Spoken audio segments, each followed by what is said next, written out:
Yeah. We got your man Jorge rocking San Francisco 49ers Right, gear, man. one window away. Bruh, that's a taunt. Hey. Yeah. Are you trying to bait me? Something like that. You know what's on this week, right? Oh, okay. you know it's on. You know it's on this week, right? No, Yeah. you know. It's on. It's going to be hot. This yeah. is It's regular season, so we're ready. Postseason. Look at you. I don't know. You've been saving that one. I mean, honest. It's going to be a fun show because you got that dynamic going on. Yeah. Obviously, Emily a part of the Rams broadcast as well. Roar. Jorge is not too concerned what people think about his San Francisco This morning, gear. I walk in. How long you been a Niners fan? I know. He had to. Frank He showed Gore, me. He showed Jeff me. Garcia. He's been a fan. The It Moochie counts. days, yes. You're not fair weather. You put in some work, but you know were- you're still getting your butt kicked this weekend. Sure. I'll let you know this, right? Sure. Yeah. You were looking for something along the lines of, well, since Purdy took over, that's Yeah. that's what you were looking The for. phony No, he's- fans. Nah, yeah, man. the people that are riding the bandwagon now. He's a fan. By the way, that's Yeah. safe, right? Like, I think this happened a lot to the Golden State Warriors, right? When they started winning, there was a lot of like, okay, are you an actual fan of the Warriors? How long have you been a fan of them? Oh, yeah. Were you there? Or is this things started going pretty well with Steph and everything else Bandwagon. kind of I've seen it a few times with the Warriors. I'm from up there, Yeah. so I know a lot of people that are like over the moon Warrior fans now. You weren't that way when Joe Barry Carroll was walking the earth, when we had World Be Free. Back in the day, you were not rocking the Golden State Warriors. Now things you're have all changed. over it. Bandwagon is fine. No. It's fine. They're harmless. It's They're fake helping. and phony. Seahawk fans are the worst. Well, okay, I was going to say, Yeah. what's the market that's what are the markets for you that are Seahawks.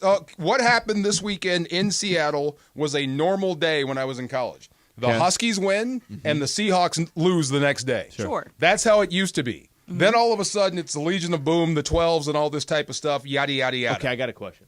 All this phony Seahawk fandom. Okay, but hypothetically, Yeah. if the squad's not good, what do you want the fan base to do? You're a want fan. them going. Yeah, but you want them to go to Dog, week come 14. on. Jeff Garcia was my quarterback. Come on, man. Week 14, you want them to go to the games too? Absolutely. And stay through the fourth quarter until the clock reads 0 and then get up and leave. God bless you. Come on now. God bless you, sir. Aren't you a fan of some of teams? Listen, when Yeah. I became a Laker fan, it was during Eddie Jones, Nick Van Exel. Well, it was a little bit before that, but Okay. they weren't winning any championships. That's when I became a fan of the team. But I get it when your squad in the NFL is 3-11.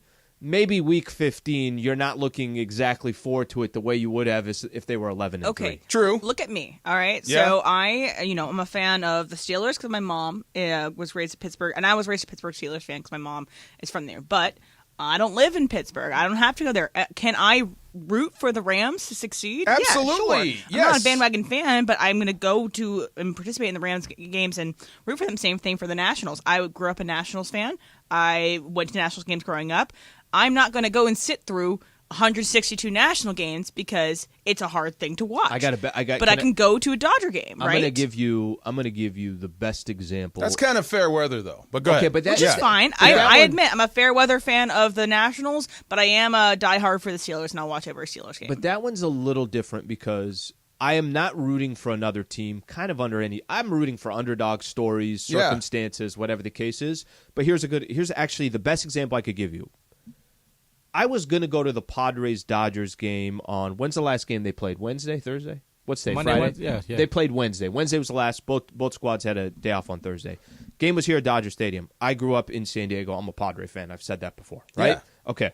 You know why I didn't go? Why? I don't want to watch these losers. I don't. I'm very disappointed in them. Slam Diego. I don't want to watch them because You don't want to watch them lose. they were so disappointing this year. Yeah. That there can also be with your fandom where you're upset at your team and you don't want to support them. It That's doesn't mean fair. you're not a fan of the team. It just means Yeah. you don't want to support them because Definitely you're don't support disappointed. the That's Nationals fair. been doing. But you can't switch allegiance. I'm You not can't switching jump to another allegiance. fan base. No, I'm not going to because another your team is bad. No, that's horrible. That's not what I meant. Yeah. It was fair weather. I thought you meant was when the Niners were bad and now the Niners are good. Is he following the Niners since they were bad? He's following them through the thick and thin. The good and the bad. He's bad. been a fan since he can remember that counts. You know who I have the ultimate respect for? Yeah. The Cleveland Browns fans. Oh, yeah. They love their team A through ton of thick and crap. thin. They will never, ever, ever not love the Browns. And they will tell you, I love the Browns even when they're bad. Okay. Don't what you about guys this? don't you guys love how everyone kind of has defined different rules of what makes you a fan of your team. Yes. Because what you're saying might be different from her perspective, from his perspective. Everybody does kind of have a different definition of, if I'm a fan of this team. You're all wrong. Like, if I have, again, in this line of work and what I do, I have to watch LA sports all the time to do my job. And it makes you want to root for it a little bit. You're allowed to root, but you can't be a fan. Okay, that's fine. I can root, but I can't be a fan. You can't be a fan. What if I grew up in Wyoming? I don't have any team anywhere, and I get to be 18, and, the Warriors are doing really well. Let me root for the Warriors. I'm from Wyoming. Well, what happens when you're, let's say, 30 and they're not doing well? Are you now rooting for a different team? I don't know. Well, so is that a bandwagoner? If I Wyoming's a good one. it. If you're 18 and you pick a squad, you got to stay with that squad. This happened to Laura. This happened to Laura earlier. When was it, last season? Yeah, she was like, "Oh, I don't have a team. I want to marry a team. Like, who should I pitch me somebody?" And people were pitching her the Raiders. She's single again. Well, no, she said she married the Rams. The Rams. So she stayed with the Rams. Okay, but it's like, really, like, I've seen you rock out. Now I'm just playing. See? Okay. But if you guys have different opinions than all of us, definitely call in 877-710-3776 or tweet at us, because I do feel like everybody has a different definition of what a true fan is, what a bandwagoner is, especially, and what a fair weather is. There's something about, in L.A., you're basically at a buffet. It's like, what do you want? You want Asian food, you want pizza, you want Italian, you want barbecue, you want this, you want... Wait. Have the pick. But it's all good. What's the Lakers' first name? Everything. What's the Lakers' first name? Los Angeles. Right. What's the Rams' first name? Los Angeles. This is your football team. But there's a difference. Let me tell you the Jorge, difference. this is your football team. This is where I was going. But where do you live? Even in LA, Where did you grow up? in LA, you could have the Los Angeles Clippers, but I'm glad and they're about not rooting for them. Yeah. Well, that's different, though. Don't bring up that point. That's different, though. See, but I'm glad you brought this up, because, look, growing up, the Lakers were here. The Dodgers were here. Yeah. And my parents, my dad, Lakers, Dodgers. What football team did I have growing up? You had the in Rams. LA. There was no LA Rams. There was no LA Rams when I was growing up. What if he was a Raider fan? Would you be mad at him for being a Raider fan? No, I would. That would actually make sense. What's the difference? It's Oakland. Okay. DeAndre? Because San Francisco's never been here. The Raiders were here. But we're in the. It's an 8-hour drive. So DeAndre, 45-minute flight, who works in our fun and games department, he is a Philadelphia Eagles fan. He grew up in Palm Desert. I think it's what he said. Yeah. So he grew up. Why is he a same bad as fan? him? He told me this. There was no team, and he liked McNabb. So I'm like, okay. But that's okay, because that's his squad. Right. Now, don't ask him about baseball, because he's worn, I think, 26 different caps. Oh, really? Teams. The only squad he just has, I haven't seen a Royals hat on him. Other than that, I think every other team he's rocking a winner. Okay. But that's more just, no, it's not even the winner. That's more just fashion. Oh, fashion. He's matching shoes wearing a and Giants hat. hat, I got you. then a Yankees hat, and everything What is else. that game they play? Calcio Storico, where you're born into that one region, and this is your team for life. There is no trading. Have you seen that game? No, There's you can fight, and there's a ball. You can run back and forth. I'll show you the video. Okay. But you're born into the area. Wherever you're born, that is your team. I believe in proximity. Wherever you're born, that's your squad. Okay, if you're born in the Bay, you're all Bay. If you're born down here, you're all LA. I don't argue that. See, I think it's your house. I think it's what your house is raised in. So again, I was raised in the Northern Virginia area, so there's no. So I wouldn't count myself as living in D.C. because I did not live in D.C. So it's Washington, all of my teams, but I kind of picked and choose. I was raised in a house of Steelers fans. So am I going to go and buck the thing because the Commanders or whatever But here's the thing: Washington if you did, it would be understandable. Like Sure. if you had told your parents, hey, this is cool that I get that you guys are Steelers fans. I grew up here.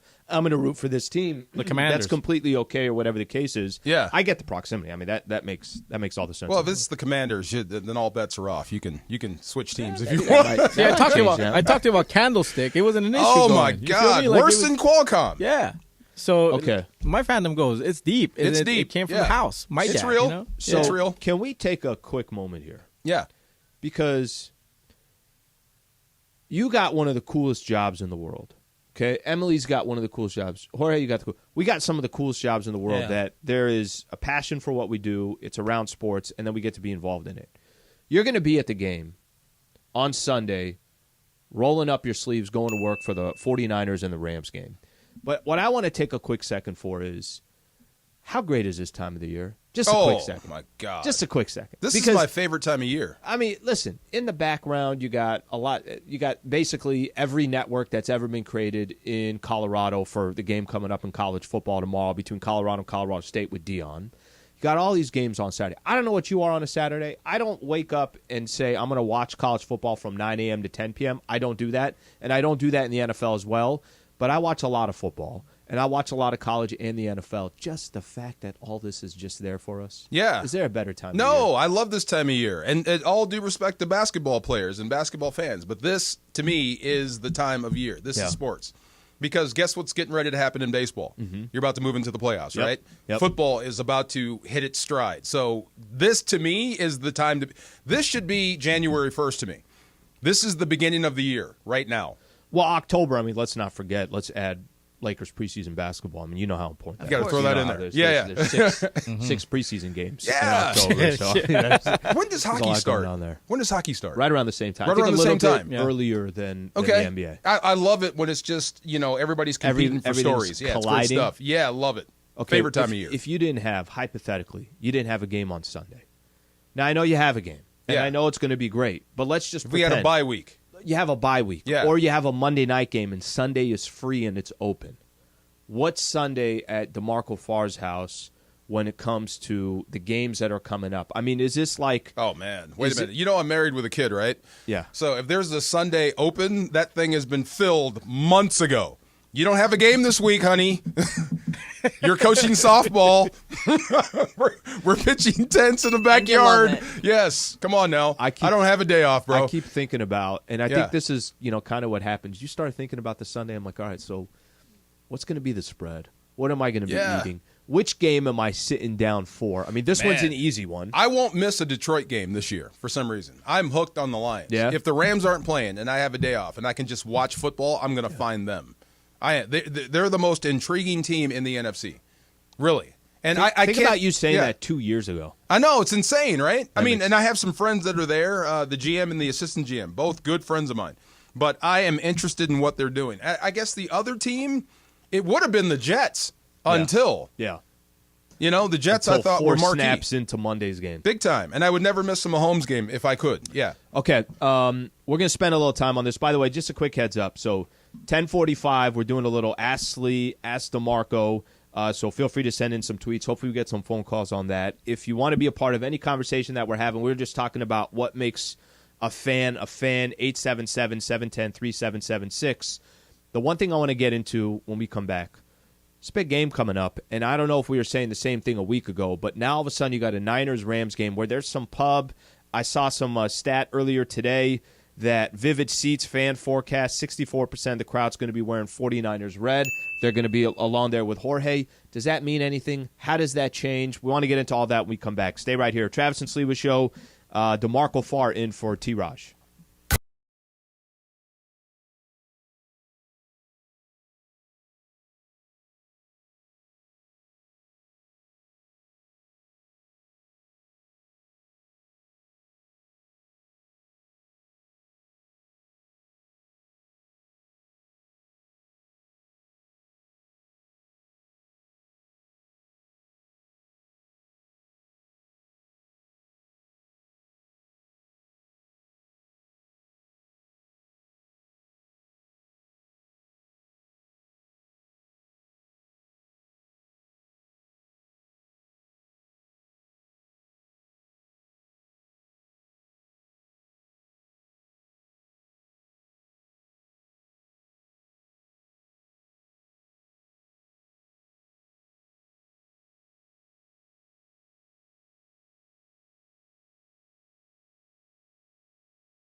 and Sliwa on 710 ESPN. Never seen that before. What? I never seen someone Bergman's size come up to somebody your size, give you a fist bump, and the only thing that happens after that is you're the one sitting there saying, that really, really hurt. And Berg just walking so proud that he made you feel some kind of pain. Okay, we have to get into this. Why? Because I'm big. Do you guys think I don't feel pain? Because it hurts. Big. Things hurt. You played in the league. Big, small, it hurts. Okay. He caught the knuckle, the little pinky knuckle just right. It hurt. Greg and Jorge 2 weeks ago arm wrestled. That might have been like one of the biggest actual athletic events we've had at this radio station. We don't have athletes here, so when you walk in, it's a much different story. You got him, Jorge? Yeah, Jorge I did. got him. Yeah. It was a struggle, though. Yeah. I'm not going to say it was he easy. fought you. Oh, okay. Yeah, we were there it was a good bit of a battle. It was like, Where did you guys do this? right there on the table. Yeah. We cleared everything off of here. We brought a couple officials. We had the whole thing. Were you using your left hand and were you gripping and moving? Okay, I like it. Wow. Yeah, Berg's now on PEDs. I saw that. He's looking good, ain't he? Yeah, I see it. Low body fat. Is that a medium? Medium right now. It's a Sean McVay shirt. He dropped down some weight. He got whatever app that he's been using, so he's been on his way. I have no idea what that means. So we Emily brought something up. So Trav is doing for Dana Hills, the football team out there. He is doing Home of the Dolphins, right? Home of the Dolphins, I think. He's doing the PA announcing now. Yeah. Actually, you know what? Yeah, he is good. Okay, because I was going to ask. We kind of started asking ourselves. We're like, okay, wait. If T-Raj is not feeling 100%, well, who's going to take over the PA role? Is Buddy Gregg, who's his spotter, maybe? Could be Greg. It could be, I was going to kind of make a pitch to you. It's only about an hour and 15 minutes down south. If you're not, forget the family for a quick second and the kid and everything else. Don't tease me. Are you serious? You get down there. I think I'm not. I love high school sports. Sure, yeah, but you get 30% off on all everything at the concession you stands. had me. Only you 30%. have me. Come on. How much are the nachos now? They don't pay you, but they'll give you 30% But they don't know if you're on the list. Have you on the list? Trav couldn't get in one time because he wasn't on the list. Oh, Trav's my like, God. Listen, I'm doing this literally as a volunteer. Yeah. I am part of the Rams broadcast. I've been in the industry for 30 years. I can't get into a Dana Hills football game because I'm doing PA because I'm not on the list, but he eventually got on Why the do I list. picture a 70-year-old woman at the gate with I see that.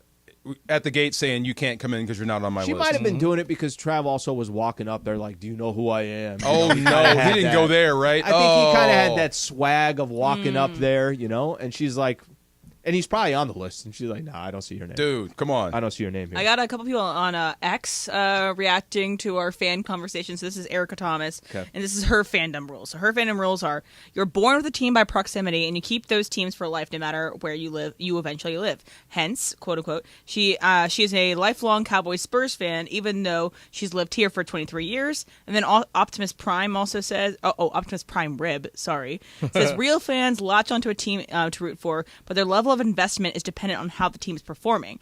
Once they're eliminated from the playoffs, you temporarily hitch your wagon to a remaining team without actually becoming a fan of said team.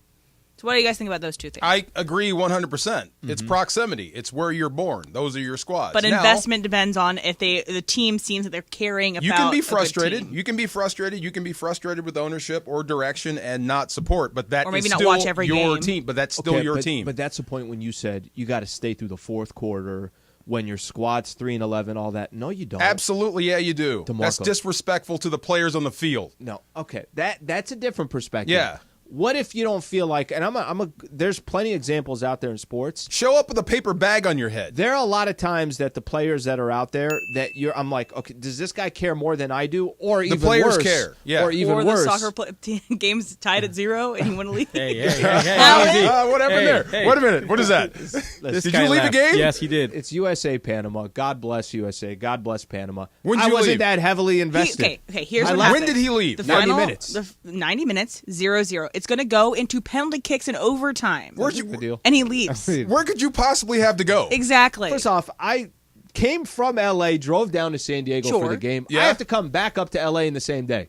Okay. I was coming Okay, back so up. 20 minutes is going to save you? Thank you. Right Actually, This is about the same 30. guy. The same guy that sat through a tie in Japan. 12 innings. there. You sat through a tie, but Oh, you. wait. And There's something going what on game here. did you leave early? Was the Rams Chiefs game Monday night? Okay, Oh, wait, dog, listen. Monday The night. shootout you left? Listen.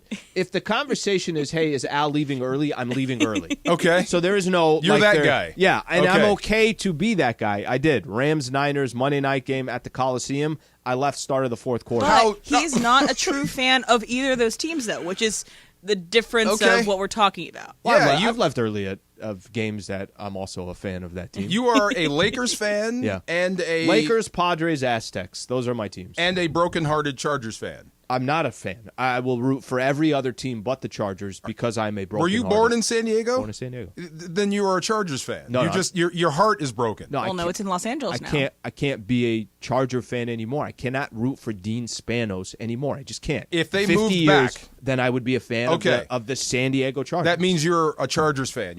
Your heart is broken. I know a lot of people like this. Believe me. but it's- from you- St. Louis to L.A. I know a lot of people like you. But you can't say I'm a fan because I'm rooting for them to lose every week. So then how am I a fan of them? You still love them. You're just brokenhearted. No, they I left definitely you. don't. Yeah, you love them. You do. How can you give up that much But love? they come back. You still love them. You still Because have love they for broke up Junior. with you. You hate heart of Junior SD. Seau? No, I love Junior Seau. Do you hate Dan Fouts? No, Do you absolutely hate not. Phillip Rivers? Rivers, Antonio Gates, LaDainian, of course I do. You're a Chargers fan. You're But I just don't care for brokenhearted. any of the players on this team now. If they were in San Diego, you'd love them. I would. That part is true.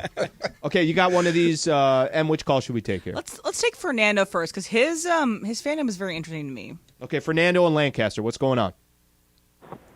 So, born and raised in L.A., Dodger fan, UCLA fan, Laker fan, Jaguar fan. How?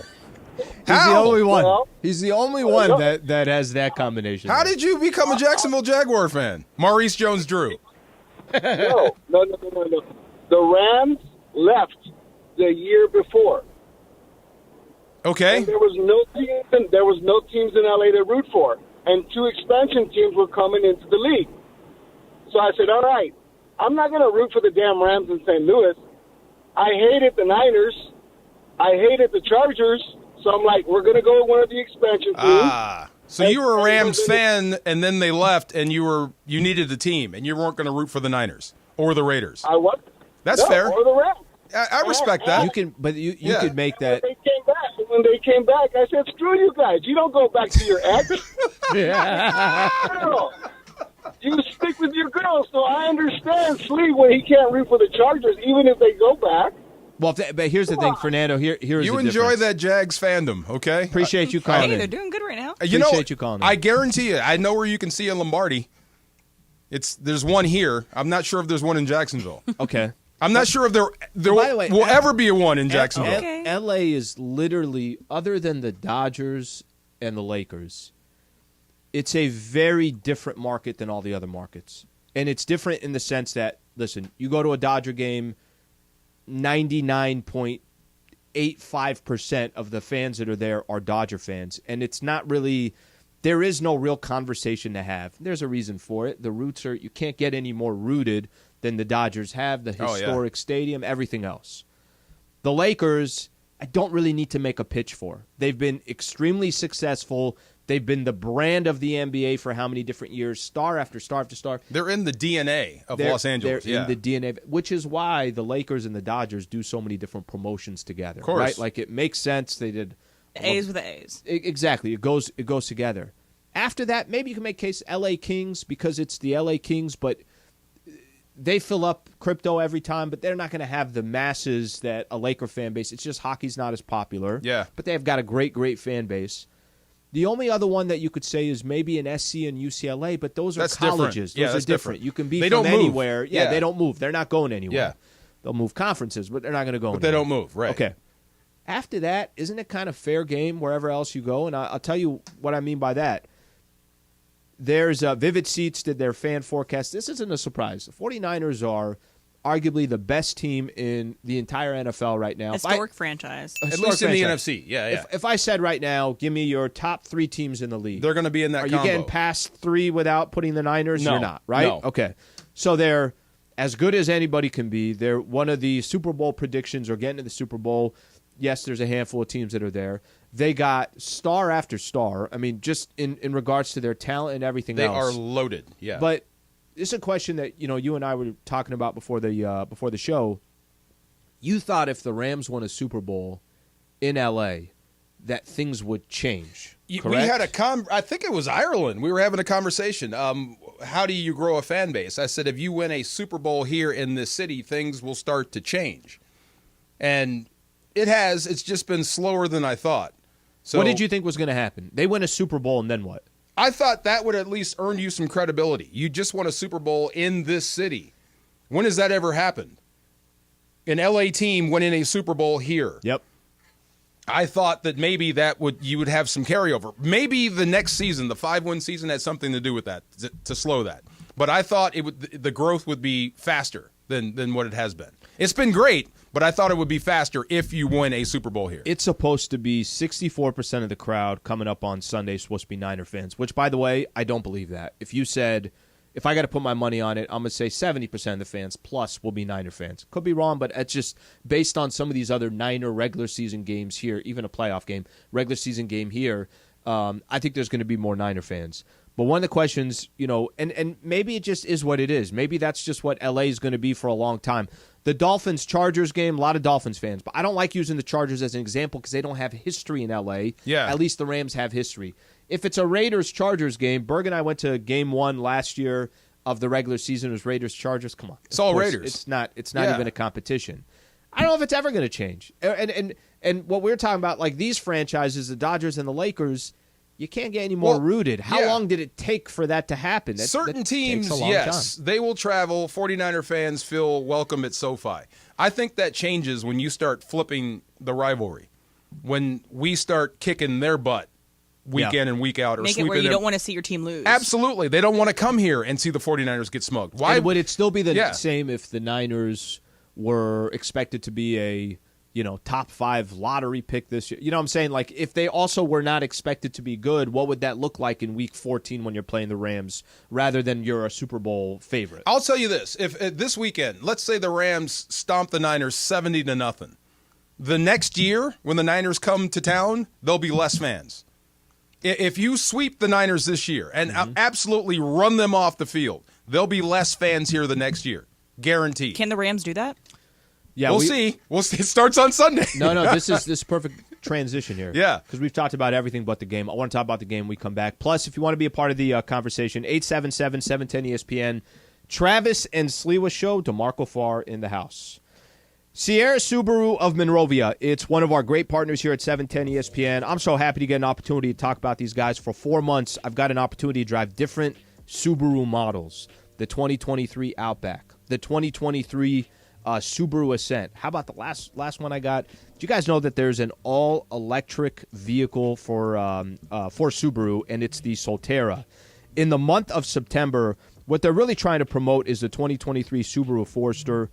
Beautiful ride, roomy, super safe, and efficient. If you're not familiar with the Subaru brand, I can't encourage you more to get out to Sierra Subaru Monrovia. It's great whether you have a family, you want those adventures around Southern California. I've talked so much about whether I go out to Joshua Tree, Lake Arrowhead, Big Bear. There's so many beautiful areas around Southern California. You're at the beach, you're in the mountains within 2 hours. Subaru's the perfect car for it, and our folks over at Sierra Subaru Monrovia can help you out. By the way, aside from the cars that they have, they are so great working with the local community. It's such a big initiative for Subaru and specifically Sierra Subaru Monrovia, whether that's the back-to-school Citrus College cosmetology that they had earlier this year, Little Angel Service Dogs, their mission involved with that. Father's Day, they had a YMCA baking session where kids were baking for their dad. So there's always different events going on. I'm going to give you guys a website. SierraSubaru.com, that's SierraSubaru.com, or visit them just off the 210 and 605 freeway.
Their all-new spicy Boom Boom Taco with your choice of chicken, steak, or shrimp, and a drink for only $8.59. Now that's a great deal. Order ahead at WabaGrill.com or stop by your local Waba Grill today for a value bowl and taco combo, only $8.59. Waba Grill. Eat smart. Be healthy.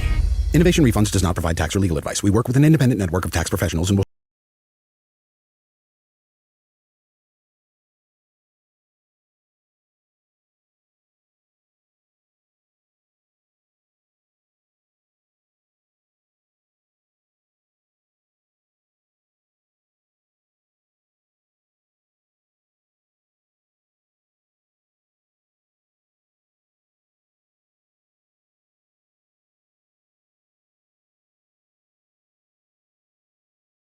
same person dropped off food at your house twice in one day?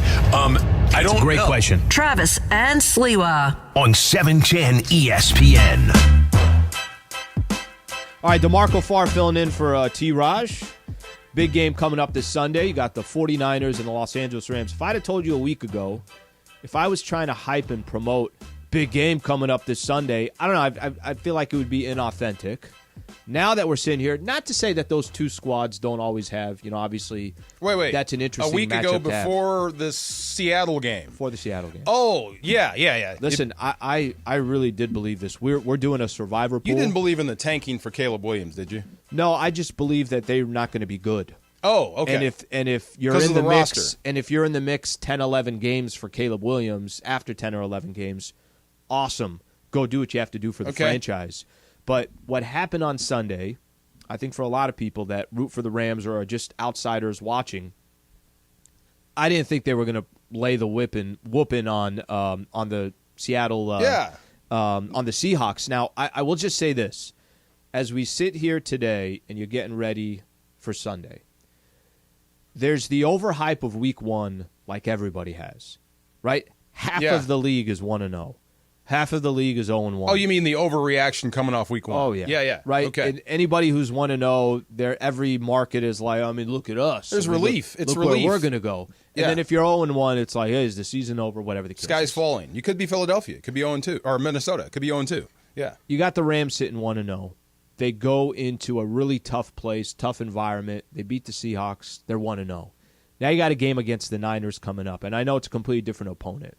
But how surprised the Rams are sitting here where they are, and we're having a conversation about this Sunday where it feels like it's a lot more hyped up than it would have been if flip that score, Seahawks and the Rams, the hype obviously would have been a lot different, and I think it would have been more expected than what they did on Sunday. Then this whole segment would probably happen around 12:30. You know what I mean? It'd be the last thing you'd want to talk about. Put it in we'd put it in the dump. That's what I'm saying. Put it in the last Absolutely. one, and Rams play the Niners. But I going back, like you said, it's bigger now because they came off a win. That's, to me, is a little bit of Matthew Stafford disrespect, and that's what we talked about all training camp. When people would count the Rams out, or they're going to tank for Caleb Williams, all this type of stuff, they're not going to be very good. And I go to OTAs and training camp, and I'm watching this guy, this quarterback, whip the ball around. And I said this. I would rather be a young football team, and the Rams are one of the youngest, but have an experienced quarterback leading the way, and I'll be just fine, versus the opposite, having an old football team or an experienced squad and a young quarterback. Recipe for disaster. So a lot of Matthew Stafford disrespect was out there, even if it was not intended. When you have a top 10 of the best quarterbacks in the NFL, and he's sitting around number 9, that's great. You're still in top 10, but, he's a little bit better than that. He's a little bit better than the guys you have at 6, 7, and 8. You know this. But because of the roster, because of the way 2022 ended, you think that he's on his way out and this team is going to tank. So he goes up there and turns back the clock and plays angry. So as long as that guy shows up versus anybody in the National Football League, even a team as talented as Jorge's favorite, the San Francisco 49ers, you have a shot. You really do have a shot against them. But that, you say the disrespect. I think it's more. It's subtle. But I thought it was more just kind of the reality of the situation. Okay, is he going to have the protection with the old line? There's how many rookies that are represented on the roster? Cooper Kupp is out. Like I thought it was more than just. I don't think anybody thinks Matt Stafford, and I don't really understand what would be the theory to think. You're going to get in trouble. Well, it's Matthew. Matthew. His wife will call and tell it's Matthew Stafford. Put it on go the ahead. next pod. Absolutely. But I would be. I don't really look at it from. I don't think there's a lot of people out there saying, "Hey, he's not a good quarterback anymore." That wouldn't make sense. It's just that you need so many pieces to connect with an NFL football team that if there's a couple things that are disconnected, it's probably going to be a long season or it's going to be a tough season. And they are coming off last year. I don't know if it was disrespect. It was more just everybody's telling us, yeah, we don't think this is going to be a good team, and you buy into that. Well, they were leaving Matthew Stafford off of all these quarterback rankings. They were saying, oh, because, again, is that because it's of him or is it because of the team? It's recency bias. He did, in the games that he played, he got injured, but he did throw picks. He did not look the same Matthew Stafford because he was injured. He was dealing with injury off of that Super Bowl season. So he was not the same Matthew Stafford that we saw in 2021. And so people are recency bias in looking at that Matthew Stafford and saying he's coming off of injury, he's older, et cetera, et cetera. But he's not the same person that he was last year. And you take whatever quarterback you think is the greatest of all time and you put him behind the line that he had. Right. And that's whichever combination was out there, which was weird. I've never seen one offensive line hit with more injuries in my life. You put anybody out there with that offensive line, you're going to struggle. Okay. And get beat up and take a beating. That was all cute on Sunday. Everybody was excited about it. Handled business against Seattle. They start the season out 1-0. What do you expect on Sunday? Well, this is interesting. Okay, so I went back and I watched that Pittsburgh tape, that San Francisco-Pittsburgh tape. That front four. Look at you. Absolutely. Look at DeMarco doing his homework. Get in there. But that defensive line absolutely ate their lunch. Cody Pickett was under pressure and under siege for Kenny Pickett, for about 2.5 quarters. Small hands. I mean, absolutely every drop back, he was getting hit or he was pressured. So what can Sean McVay come up with to slow them down early? Because I think this game comes down to the first 25 plays. Shanahan and that offense and that defense, the way they're playing, they are built to bury you in 30 plays and under. So if you get caught in that avalanche and you're down 2 scores or 17-0 like Pittsburgh was before halftime, you've got no chance. So how does he come up with a game plan to, number one, kind of slow down that defensive line, to flatten out that pass rush a little bit to give Matthew Stafford time to throw? What does he come up with how does he come up with a plan to run the football to at least give them something else to think about? And on offense against the Niners, how do you stop a Christian McCaffrey?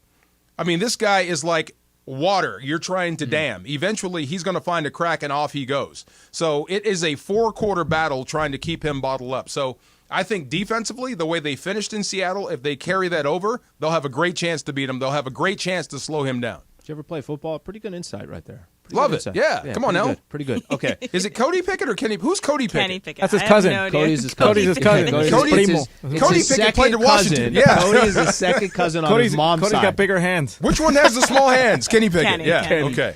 Okay, I know the best and worst case scenario. Best case, they actually beat the San Francisco 49ers and they're 2-0. And Jorge cries. And Jorge sheds a couple tears. Yes. Right at the NFC Championship. I'll take that one. Okay, worst case scenario. Yeah. They get blown out. And now all of a sudden it's like, no, that's you can I mean the really, Rams get blown out? Rams get blown out. That's a disaster. 49ers, Okay. though. But let me find something in the middle. They're 8.5 dogs, something like that, 8 points, whatever it is, okay? What if the Rams lose the game, but it's a one-score game, and they hung with the San Francisco 49ers? Like, I really... It won't matter. Either you win or you lose. No, I think it matters. No, it won't matter. Either you win or you lose. Okay, that sounds like somebody who played in the league and won a Super Bowl. Right. For perception, sure, because you think the Niners are supposed to run them off the field, but... It's not even just that.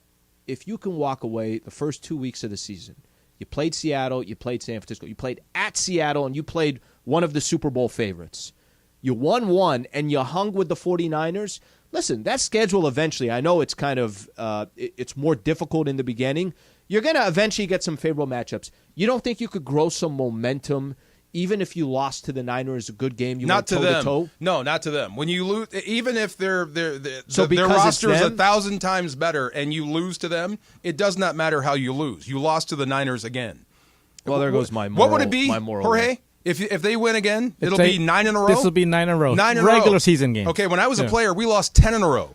We were close a few times. Moral victories do nothing against them. You have to beat the 49ers. They did. You can't come close. You have to win the game, period, end of story. You beat the one that mattered. Yes. Yeah, but that's the thing is, we could go back. I get it. And it's the same thing. It's not that much. The Clippers have dominated the Lakers. Dominated. They've never faced each other in the playoffs. So there's a little bit like, okay, but let's see what happens in the postseason. The one thing that the Rams got with them is do you want – Jorge, I'll ask you this as a Niner fan. Mm-hmm. Do you want to have won 9 in a row in the regular season against the Rams or win the one that got you to the Super Bowl? You want to win them all. You want to win them all. He can't answer it. You can't answer it. But I want the NFC championship. You want the I want the NFC? NFC championship. See, if he answers it, that'll tell you how hurt the one he that is. matters the most. See? One that matters. They all matter. Right. They just don't matter like that. And I love it. In that I NFC love it. championship Oh, my game. God, that makes me so happy. All right, let's say a couple of these calls because we got a few people here that want to react. Let's go to Corbin in San Dimas. Travis and Sliwa. Corbin, What's Dallas. going on? Haven't heard that one before. But look, all right, so DeMarco, you were talking earlier about, if you grew up in the city where, if you grew up in a certain city that you're automatically a fan of that team. Yeah, You proximity. got to remember there's a whole generation of people that grew up in the LA area that are free agents. So I'm like Jorge, I'm a diehard Niners fan, which we're going to smoke the Rams on Sunday. Wait, how old are you? Yeah, I'm 35. Okay, that counts. That's fair. see? That's right in the wheelhouse. I have no problem with LA fans that grew up here without a football team that gravitated toward the Niners or the Raiders. It's when you come with Jacksonville that bothers me. Or like Indianapolis. Come on now. So that one was weird, but then think about it too, right? So if I grow up liking the Niners my whole life and my kids will, my kids' kids will, so you just kind of grow that base, and the Rams kind of played themselves by leaving and being gone so long. Corbin, appreciate you calling in. Appreciate you calling in. Can I say one thing? The one thing that actually does throw me off, I wouldn't be able to do this if I'm born and raised in L.A. I'm not, but I'm just giving you my frame of mind here. If I'm born and raised in L.A. and I'm a free agent in the NFL market, I, by virtue, would not pick the Niners because the Giants are there. See what I'm saying? Okay. That I would not, by virtue, pick the San Bay Francisco Area Giants. teams. Okay. I would not pick the Bay Area teams because you're usually looking at the Bay as like, okay, hey, that's kind of Connection. our rival. Yeah, there's Yeah. a connection. You could say Warriors, Lakers, which really you could say started recently. It's not like they were both really good at the same time. You could look at the Giants and the Dodgers. Every Dodger fan hates the Giants. Giants hate the Dodgers. So there's a little bit of like, all right, now you're maybe a little bit more strategic to it. But that one is the one I don't really fully understand. His pops was a Niners fan. I get that. That one's, if you could pick any team, why the Niners? He lived in that there. one They're throws right me up off the a little street. I get it. Yeah. And the Raiders were here. I get that too. The one that bothers me. The Raiders Yeah. one is easy. The That's Raiders easy. one is the one that makes the most sense because they had their roots here. I got a lot of LA Raiders stuff at home, but the one that gets me is people that were born here that love the Cowboys. Why? How does that connect? They're good in the 90s. Is that it? Hey, what's up, Yeah. Holmes? America's team? I don't know. I don't know about that one. Okay, That's how. we got to Hey, ask. what's up, Holmes? We got to Ask DeMarco coming up next. I know we got a lot of calls that are on hold, but if you want to be a part of this, as we do Ask Lee and Ask DeMarco, 877-710-ESPN. Stay right here. Travis and Sliwa Show. DeMarco Farr in the house. Bundling and saving with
Like we do every Monday, Wednesday, Friday at 10:45, Ask Slee. And Ask Slee is presented by our friends at Harrah's Resort SoCal.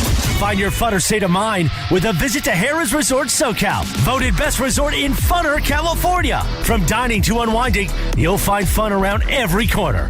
Learn more at harrahssocal.com. Let's get to it. Ask Slee right now.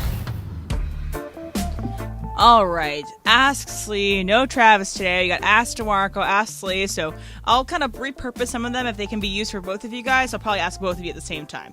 All right, so this one's from Chrissy in the Travis and Sliwa Show community. She says, would you rather participate in the games at a gender reveal party or at a ranch tasting party where you have to try all the different types of ranch? All right, so it's either participate in the gender reveal party or try all these different types of DeMarco, ranch. let me start off. Go ahead. I'm going to start by asking you a question. Uh-huh. Did you know that there were ranch tasting parties? I had no idea. I have been I haven't had a party, but I've been to a restaurant. My life changed today. Can I tell you something funny? You said, hey, let me start things off. I was like, okay, perfect. I'm going to read this one later, and I was going to ask it to you specifically. Okay, if I got to pick between the two, I got to be honest with you. A ranch tasting party doesn't sound awful. You're probably getting some good things that you're trying different ranch with. Sounds like some good food. I'm going to the ranch tasting party. You want to go to the gender reveal and play all those games? That's all you, brother. I got a question. So is it different flavored ranch? So there's like different stuff, or am I trying types of ranch? You know, there's like a buttermilk, and then there's like you can do more spicy ranch, you can do chipotle ranch, you can do more dill focused ranch. I am not a ranch guy. Are you a ranch guy? I don't go to ranch. That's not my go-to at all. Yeah. But I will become a ranch guy if I don't have to go to the gender reveal party and play the games. I'll go play the games at the gender reveal. I'm not surprised. I'll have fun. Well, I could see you also having a scoreboard there. Hey, it's 3-0. I'm up. Yeah. Kids are crying because potato you're winning. sack races. What are we doing? Laser tag. I'm all in. Yeah, more games the better. But ranch tasting, I didn't know that. Okay, I got one from Aaron Palmer. This is a specific Ask DeMarco, but I'm going to also ask both of you at the same time as well. So Aaron Palmer says, I just found 2 debit cards on the ground. Do you grab a drink on them first, or do you bring it back straight away? What if you find a cash in the wallet with no ID? DeMarco? Cash in the wallet, no ID? Yeah. That's yours. Okay. Yeah, I mean, you look around, you hold it up, you try to, hey. Like if it's at the bar, you maybe go, hey, did somebody... Depending on your situation and did you pay your bills that month. But, what if their AAA card is in there? Is there a name on it? There's a name in there. Then you should track the guy down or at least try. Or that's not your money. But you still keep the cash. Yeah. Yeah. He gets his wallet back. He might be a little bit lighter, you know what I'm saying? But, I mean, no ID, that's mine. But the debit cards, come on, you turn that in. Oh? Yeah, easy one. The debit cards are going back. Yeah. The wallet thing, that's really odd. That there's no form of ID. There's nothing on there that indicates a name, and it's just cash. I could still see myself going to the bar and giving it all back and saying, hey, if somebody comes and claims it, they claim it. Then the bartender's going to take it. I'll let the bartender get a good tip. I thought you guys were, this is how we used to pay athletes back in the day. When you come back to school, you would lose your wallet in the locker room with no ID, and then the players would find it. So that's not really giving money. You're just kind of losing it, and they're finding it. That's where I thought you were going. Sounds like you made some money. Well, I mean, that's in just some of the earlier We times. would love when guys that you played with in college, when they turn pro and they come back, they would lose their wallet in the locker room. You'd find it. There'd be money in there. All right, what do you got there? Oh, man, hold on. Let me turn this back on. All right, this one's from Christopher Holmes. Hey, what's up, Holmes? He says, who is the most famous person that you've hugged, and how awkward do you think it was for them? Wow. All right, Holmes. I didn't get to hug him, but it was weird. I got a feeling you're gonna have like a list. Well, okay, my brother had an office in Beverly Hills on Sunset. Is that Beverly Hills? Yeah. And Michael Jackson had an office there, and I'd go see my brother because he was my agent, and I'd been there 1,000 times. And one day the door opened, and out walks Michael Jackson, and I turned into like super fan, and I just sprinted over towards him. and he backed up 5 feet because I realized as I'm running. Yeah, you're first off, just take your size, take what you do for a living, and you're running full speed at him. It's basically like you're in the league on a Sunday. I mean, plant, stab, drive, I'm rolling. It's Michael Jackson. And he backs up, and I realize as I'm running, he doesn't know who I am. You know what I mean? He doesn't know me from Adam. So I got within arm's distance before I got like almost taken down. Yep. I didn't get to hug him, but I shook his hand. So does that count? Yeah, that counts. It was really cool. Yeah, and but it sounded like it was awkward for him. Very.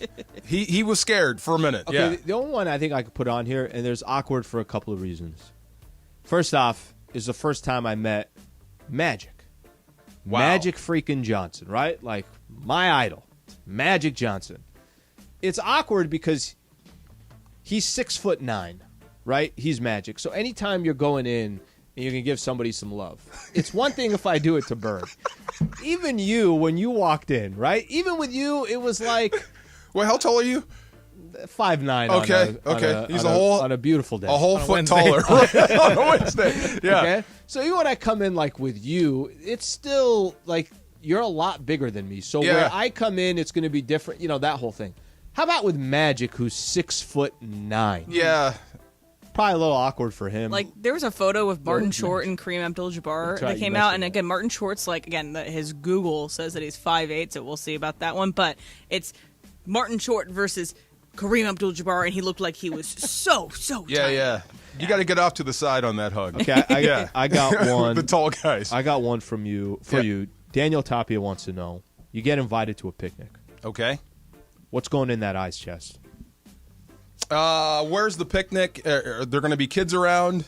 Yay, nay? Let's say family. Let's say there's no family around. No family. You're just enjoying your time with some friends, some whatever it is. But there are no kids around. You can put whatever the hell you want in that cooler. There's going to be some beer in there, definitely. Yeah, I'm going to have a mixed drink in there for me, definitely in there in the bottom.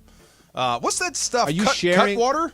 Yeah, Cutwater. I love Cutwater. Cutwater is those. And they were efficient. Yes, I have developed a love for Cutwater. So they got all the mix there. It's You're good to perfect. go. By the way, go. Take one of those Cutwaters too. Put it on ice. Add lime. Do all your own stuff. Like you could add to make it Spice even it a up, better drink. Or you could just keep it as it is. So again, my trick for Dodger Stadium is it's cheaper to get 2 Cutwaters. You're done for the rest of the game. You just sip those 2 Cutwaters for the whole game. Yeah. And it's like $30 maybe total instead of getting like 6 beers or whatever you want to get. See? I'm not drinking 6 beers at the Dodger game. I can. But I'm just letting you know. Jorge and I had a Cutwater this morning. Oh, 6 beers. This morning? The lime margarita. Wow. They do the trick, don't they? Marco looked at me like, you can do that? You can do that. That's all right? Where's mine? Come on. Tell me? I got one more, and then we'll wrap after that. Joey Jojo Jr. Shabadoo says, can DeMarco either debunk or confirm an urban myth about him that he is so competitive that he brings his own golf clubs to miniature golf? I have done this. Wow. I have done this. What are you talking about? Give me the...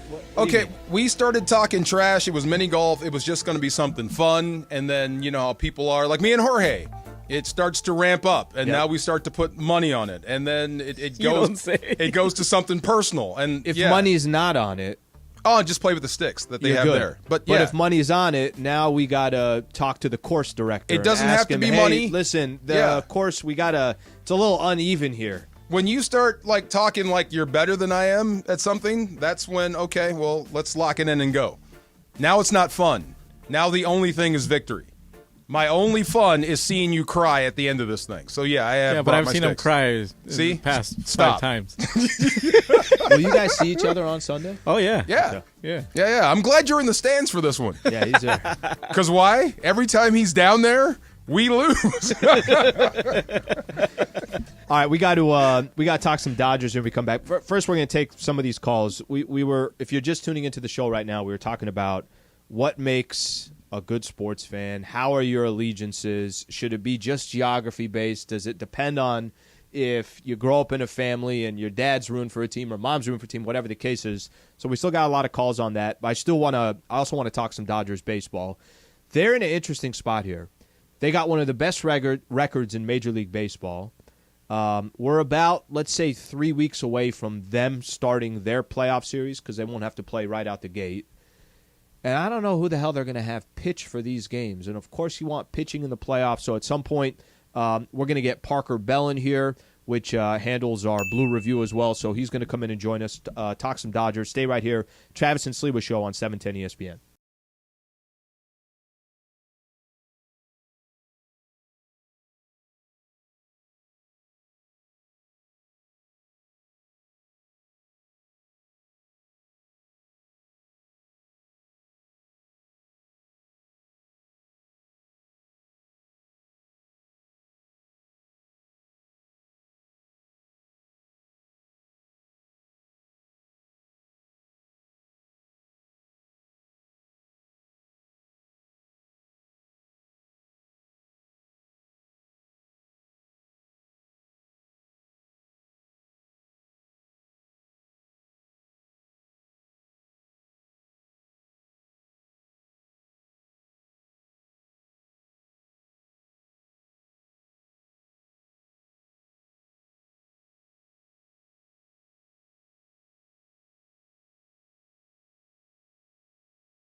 Radio station.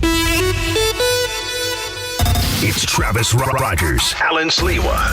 Travis and Sliwa. But do you think it's the right move? Do you think it's the right strategy? No. Live from LA Live on 710 ESPN. All right, T-Raj out today. DeMarco Farr in. I want to get through a few of these calls before we get into the Dodger topics I have in mind. So, real quick here, let's take a couple of these calls. Rudy in Riverside. Rudy, I appreciate you calling in. What's going on? Hey, what's up, guys? What's up, champ? What's up, DeMarco Farr? What's up, Rudy? What's going on, baby? What's up, brother? Hey, what's up, I'm doing good. I wanted to tell you something now. I hope you guys let me say this. I run a YouTube channel called the Ramelia Sports Report. We talk about you guys all the time. You know, that St. Louis Rams Super Bowl team. There was L.A. Rams drafted players. Isaac Bruce was drafted by the L.A. Rams. He made the game-winning catch. With the L.A. Super Bowl here in 2001, you had Hecker and you had Donald, St. Louis drafted players. So L.A. helped St. Louis win both Super Bowls. I love it. I want to tell you something. You got to look at, and I heard you, my guy, DeMarco Farr and J.B. Long and MGD talk about the rooks, the drafted gems. That this is going to be a barometer to see where we're at. Avila, Young, Ernest Jones looking like the real deal, baby. Tutu Atwell showing up.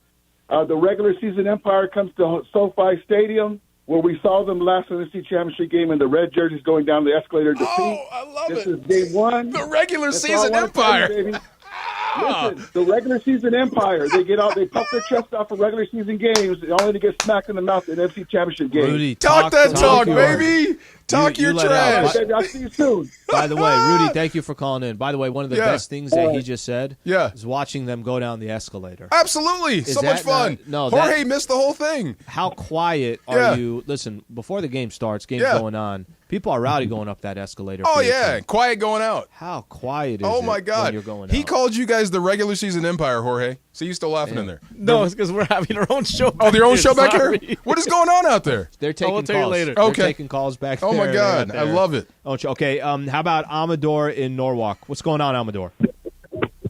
Hey, guys. Good morning. Thanks for taking my call. I'm born and raised in L.A., 1987. Hardcore Niner fan, Dodgers fan, Lakers fan.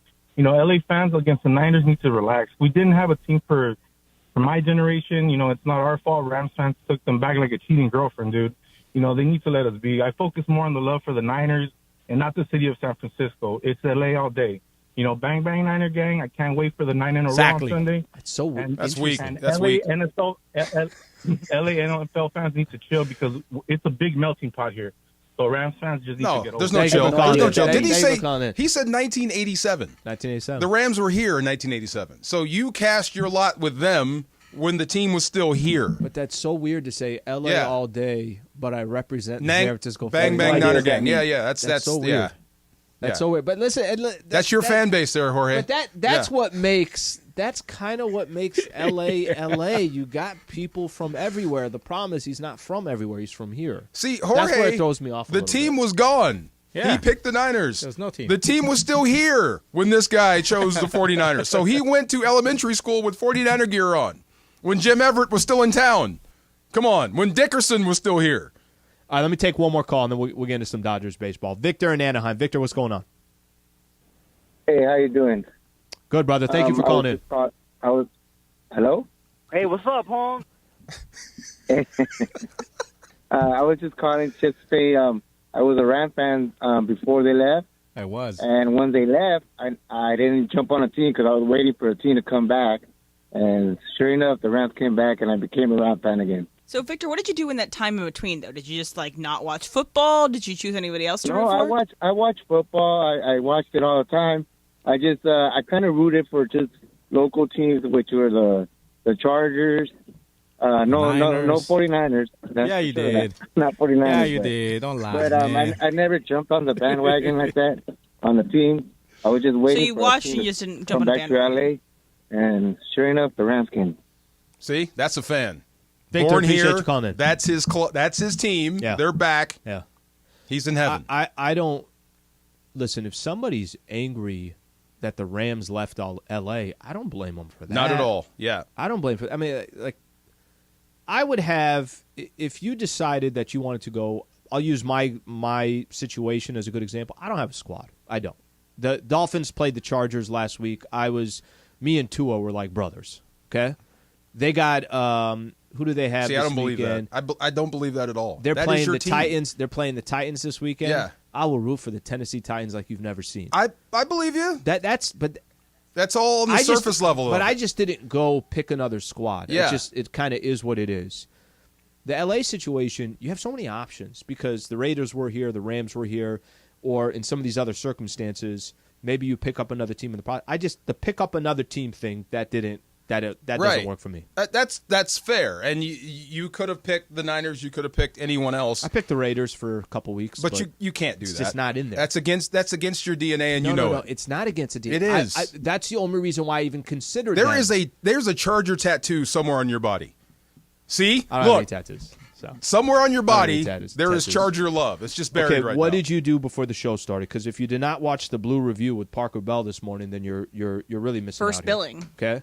First billing, Parker Bell. What Huh? Give me the exact term. Give me the exact term here. Yeah, it's the Blue Review with Parker Bell, comma, Clinton Yates, comma, and Greg Bergman. Right. Top of the bill. I see you. Yeah. No, it's the Blue Review with Parker Bell featuring, and then there's like some other names. Oh, after my that. That's God. what Parker has done here recently. So Frankie Beverly We're working and on a Mays. Spanish version, Señor Campana. There you go. If you don't know, Monday through Friday, we're putting out the content on our YouTube page on ESPN LA. So Parker, appreciate you jumping in here, buddy. So first off, I saw you two together during the what was today's episode? For those who missed it live, that can go back and catch it on ESPN LA. What were you guys doing today? Yeah, funny backstory because you mentioned first billing Bell. That's the new me. Okay. You see me out here. Here's the thing. So if you were listening to Mason in Ireland the other day, you would have heard John say, "I'm going to make a bet through the rest of this baseball season that the Blue Review is going to have an attendance issue," and It's an attendance issue. So he gave the list of who's going to be on the show the most. Okay. Me being number 1, and then Clinton Yates being number 2. Okay, and Greg Bergman number 3. Okay. Berg's got a lot of things on his plate. Corporate Greg, yes, he is very busy. But let me just tell you what I did. Okay. So I made myself number 1 billing, put myself number 1 first name on social media. Because do you make the graphics? Yep. Yes, I do. And you post it on social media? He's the only one with the he's the only one with the login for all of that. Okay. Yeah, exactly. Yep. I post everything. Yep. And then the very next day, Greg and Clinton. Clinton's in Colorado. He's doing some stuff in Boulder, and then Greg has meetings. So I say, you know what? I'm just take over the show. It's mine now. Well, how'd it go? By the way, that's how you should do it. And Just there take it by the hand. Just grasp they got a lot of other duties, so this is your opportunity to shine here. Jorge, you and Jorge were talking earlier today. What were you guys doing on there? That's right. So it was an off day last night for the Dodgers, so there wasn't much to talk about. You know, the Sliwa's gutty little Padres. We saw what happened this week. So I decided to.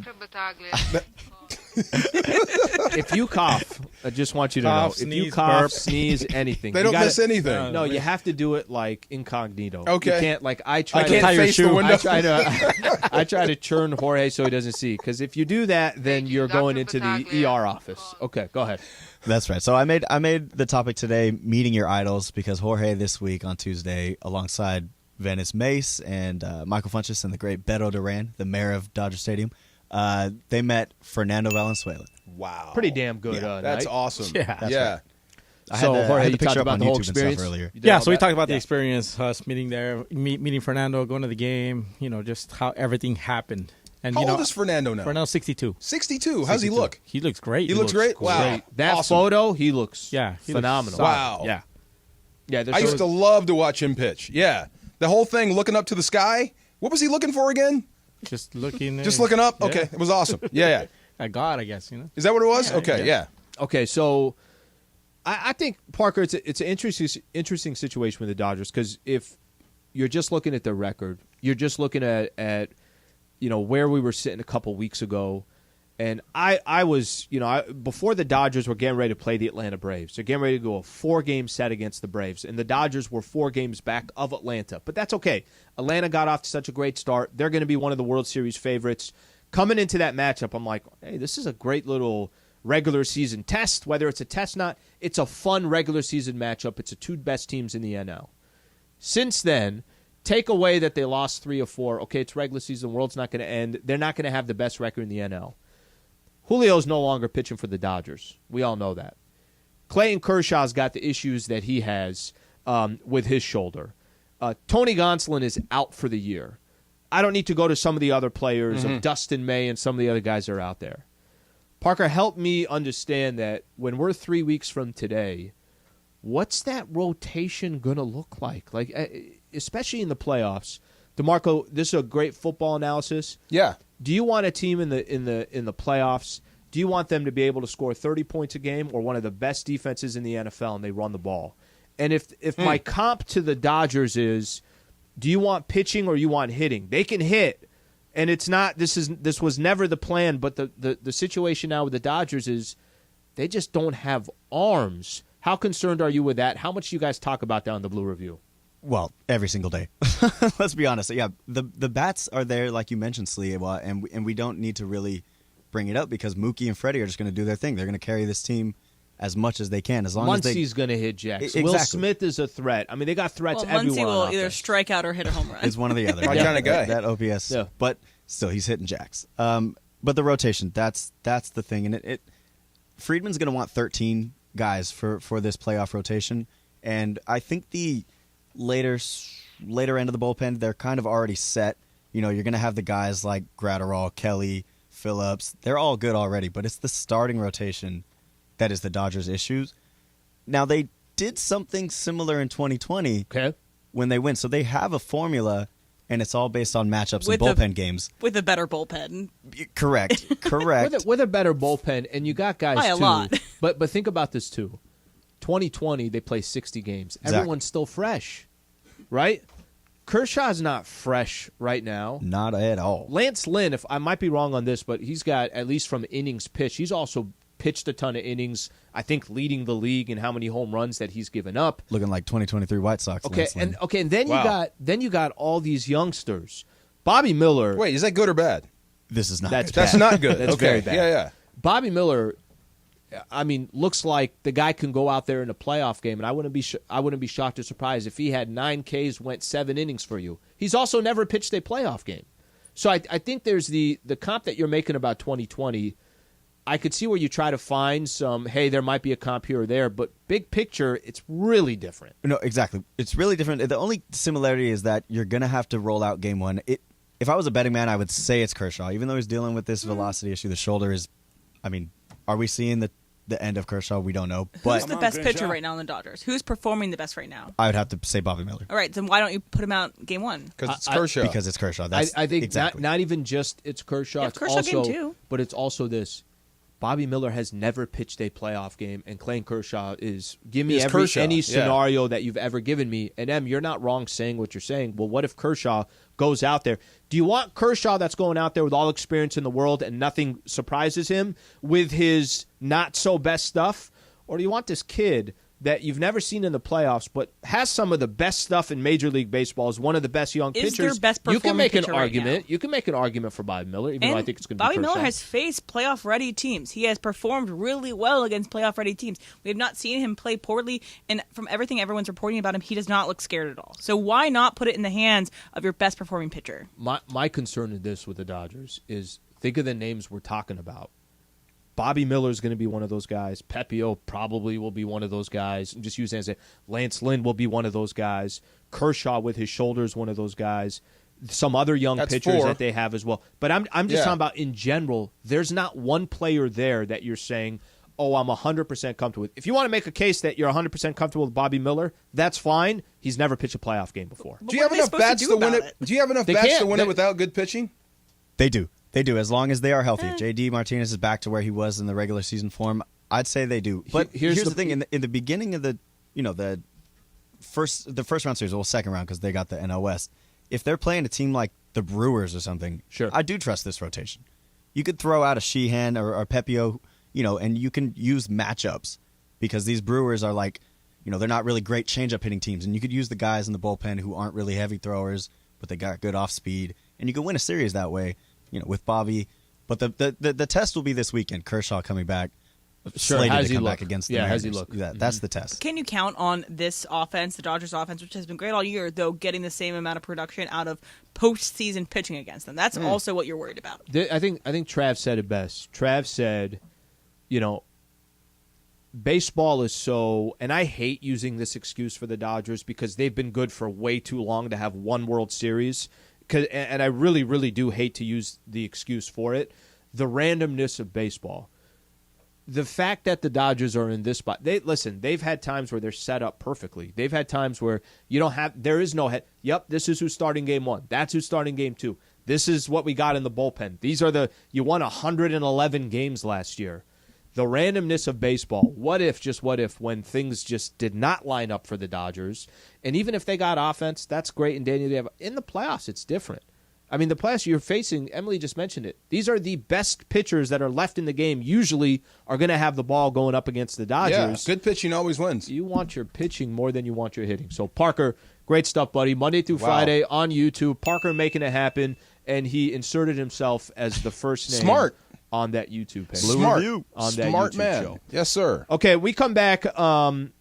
Something happened today with the Lakers that just kind of adds to Lakers have re-signed so many different people over the course of this offseason, and they added another player in Jared Vanderbilt. But I want to talk about what that means more from a flexibility perspective for the Lakers. So we'll do that coming up next. Travis and Sliwa Show, DeMarco Farr in the house, 710 ESPN. AutoZone has the free services you need to help get you back on the road, like their free AutoZone Fix Finder service. The AutoZone Fix Finder service not only identifies the check engine light code, but also helps identify the most likely cause of the check engine light being on. The information provided by the free AutoZone Fix Finder service is verified by data from over 5.5 million ASE certified technicians. With over 5,600 locations nationwide, AutoZone is here to help you save time and money with their free services. Getting the job done just got easier. Restrictions apply. Get in the zone, AutoZone.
.710 ESPN.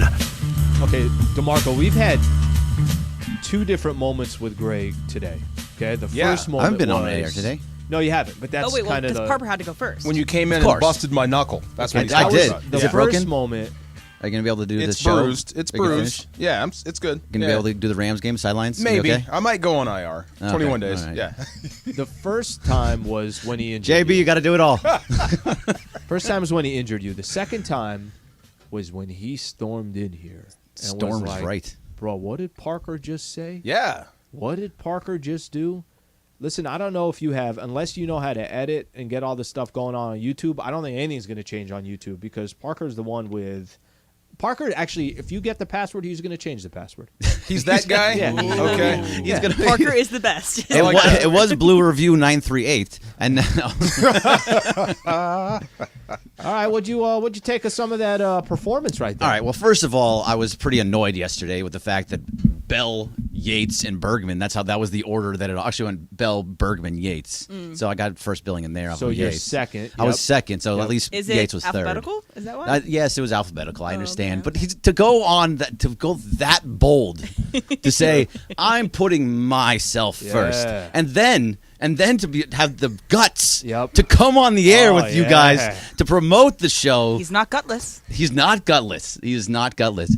But no, honestly, I thought he did really good. That was actually a better performance that he's ever had, not than the Blue Review. He never did the Blue Review like that. So he comes. He doesn't talk like that on the Blue Review. He comes on air in the morning in LA radio. Yeah. And outperforms his YouTube. Yeah, he outperformed the YouTube. I feel it like be opposite? It should be opposite. This is Should more you be terrifying. nervous to do this? Yeah, you should be terrified to do this. Look at Parker. It's just me and Clinton, and he was fantastic. I thought he did a really good job. Spoke about the Dodgers well. And by the way, Emily Emily's takes on the Dodgers really, really strong. Emily has takes on the Dodgers. You're welcome on the Blue Review anytime, Emily. Just give me a call. Every day. Not every day. I'll step out. You can step in. Not every day.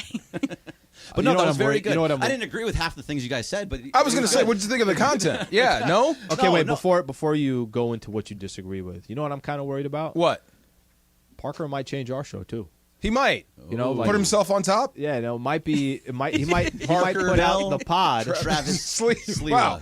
Edited by. That's a mouthful. That's a mouthful. I see him back there. And we're not Look even at him. on there either. Okay, what parts did you disagree with? So there were just certain things. Like I think the bullpen is actually pretty good. It was better back then in 2020, but it is pretty good still. I also don't think that Kershaw is ever going to pitch again. He's supposed to pitch tomorrow, but I don't think he's going to. And if he does pitch tomorrow, that might be one of his last ones. I just don't think he's going to be ready for the postseason. So to be the number one starting pitcher, he would be if he's healthy, but I just don't think it's in the cards for him. So you don't think he'll be available come playoff time? I don't think so. I have my doubts. I would love it if he is. No, but I understand. You're fair to have your doubts. I'd be very worried about somebody at his age. All of a sudden, your velocity every start is just going like this. Yeah, he hasn't hit 90. He didn't hit 90 in his last outing. So hopefully he does it this one. But if you're not hitting 90, that means your arm's either tired or you have something going on with your arm or something is going on. And I just don't think he's going to get back to where he needs to be. And he's not going to be at what you need in the play to have a successful playoff So who's your run. game one starter? Bobby Miller. That's your guy, and you're going with him. It can't be anybody else. Would you rather not? Would you rather start Kershaw if he was healthy? If he's healthy, of course. If he's healthy, he goes one. You just no matter don't. what. You just don't think. I just don't think he's going to be healthy. I mean, maybe it's a pessimistic point of view, but it is. So basically, at this point, it's Kershaw's name. It's not Kershaw the pitcher. Yeah, that's what it feels like right now, especially at this point in the season. He takes breaks every single year. Yeah, and he did again lower this back year. tightness. Something like that. Just something to be like. Just because you don't want to go 162 games, Yeah. it's not the right strategy for a pitcher like that. See, it's too bad because he pitched way more before his break than he ever has before. Like the last 2 years, I think he's only had about 21, 22 starts total for the whole year. He was like at 18, 19 before his break. Wow. Yeah, he was on. early. So that means that he was already at his max when he took his break. So now he's come back and he's going way over his max. He's just not going to be the same guy. I was mentioning this that Trav says with the randomness of baseball, and I mentioned It's to DeMarco. I mentioned DeMarco. I get it, but I also hate the excuse for the Dodgers. I really do. I think it's used too loosely. It's used too loosely. This year is different because this year the expectations coming into this year was not like previous years. That doesn't mean are the Dodgers going to make the playoffs. I don't think that's the question. They surpassed all those expectations. They blew out the NL West. But they're coming to a point of the season where I don't know how you feel coming into the postseason, but at least in my mind, it's like, all right, let's see how long they could survive for. You don't have pitching, or the pitchers that you do have, none of them are in a situation. Bobby Miller is a beast. He's never pitched a playoff game. He's never pitched a playoff game. Now, if you're sitting here a year from now and he has some playoff experience and you got to see him 2-3 outings out there, maybe it's a different conversation. But if you're saying Bobby Miller is, if we were having the conversation that, hey, it's just hypothetically, and I know everything has changed. Kershaw's healthy, Julio was part of the staff, and Bobby Miller was your third pitcher, that's a different conversation. Yeah. But now you're saying game one, hey, good luck out there, what's buddy. What's the worst that could happen What's to a after rookie, that? He gets blown up in the first inning. I mean, it happens. Of course it happens. It could happen to Kershaw. It can happen to anybody. Oh, yeah, but you don't expect it to be. It has happened to Kershaw. It has happened to Kershaw. Not in the first inning, in the seventh inning, and the sixth inning. Yeah, when the game got a little bit more when it got important. When it got important, that has happened for sure. But no, not in the first inning. DeMarco, it's not whether it happens. It's look who you're depending on. Yeah. It's not. You're right. Anybody could get hit. 4 rookies. You're basically depending on 4 rookies. As the season progressed, you're just bringing guys up left and right. But the idea was not you're going to start the playoffs, and these are the dudes that you're going to be using. No, that's why I asked. Without pitching, I think pitching wins all and rules all, especially in the postseason. But if you don't have pitching, absolutely. If you don't have pitching, do you have enough bats to get over it? So you have enough bats, but because you don't have the pitching, it's baseball is in the playoffs changes. Yeah. pitching goes up and batting goes down. Correct. Because you're getting the number 1, 2, and 3 starter all the time. So you're always gonna. So your batting is gonna go down a little bit. It absolutely is. DeMarco, same, right? Everything. NBA playoffs is going to be everything different when it starts. NFL, it's going to be different, and that's they're on the right side of the wrong side. What I mean by that is they got all the bats. Yes. They're gonna. I mean, they're gonna have games where they score, but you'd rather have. Well, think about it this way. Clayton Kershaw came into this year as the 3rd starter. He was supposed to be the number 3 starter just to let him kind of like be in the middle. I remember. He doesn't have to be too strong. Come on, and now he's being forced to be the number 1 starter, which he has been his whole career, but that's not what he was meant to be this year. You were supposed to have Dustin May, Tony Gonsolin, Julio Urias. You were supposed to possibly get Walker maybe Buehler get something back. at the trade deadline. Get something at the trade line. And now you have Bobby Miller, Emmett Sheehan, Brian Pepio, Michael Grove, and Gavin Stone, and maybe Lance Lynn. Yeah, that's not enough. I'm not doubting what you said. I've just never heard anybody say that Kershaw is going to be done. I think he's done. Yeah, have you heard that? Anyone say that before? Trav has had his. He said he's going to be maybe done. Maybe after this year is what kind of Travis is thinking. Yeah, after this year. But if he doesn't pitch anymore this year, because I think that's a very big possibility that we have to be prepared for. Hopefully, it doesn't happen, but. Could there be an issue where now you're hypothetically, whatever that injury is, where now you're out X amount of time? Are you really trying to rehab and come back? How much time would you miss next year? I think that's what you're referring to. If he had age and injury, one of those injuries, stuff. Yeah, makes sense. We got to go to break, but who had the better points, Parker or Berg? I think I got to lean with Parker. You're going Parker on this one because he hurt my knuckle. That's right. That's repentance. That's what that is. Factor Cap coming up next. Stay right here. Travis and Sliwa Show, 710 ESPN.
Passion, pride, intensity.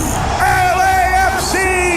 It's the fiercest rivalry in Major League Soccer. I'm going crazy! So is this game! So is this rivalry! More than just 3 points on the line. This is the battle for Los Angeles. Craziness always abounds here! Los Angeles Football Club square off with the LA Galaxy tomorrow night from BMO Stadium. Coverage begins at 7 p.m. on 710 ESPN and the ESPN LA app.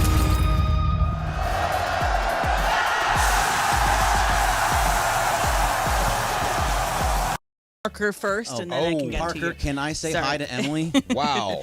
It's to Parker's head, man. Yeah, it's changing. 2 NFL notes before we get into Factor Cap. One from Adam Schefter says, Travis Kelce and Chris Jones will make their season debuts Sunday in Jacksonville, per Andy Reid. And then Jordan Rodriguez said from The Athletic says that Puka Nacua will be limited today and listed as questionable, but Rams believe he will play Sunday. Oh, yeah. He better play. Who do you think breaks the Kelce Swift We're doing news? Factor Cap right now?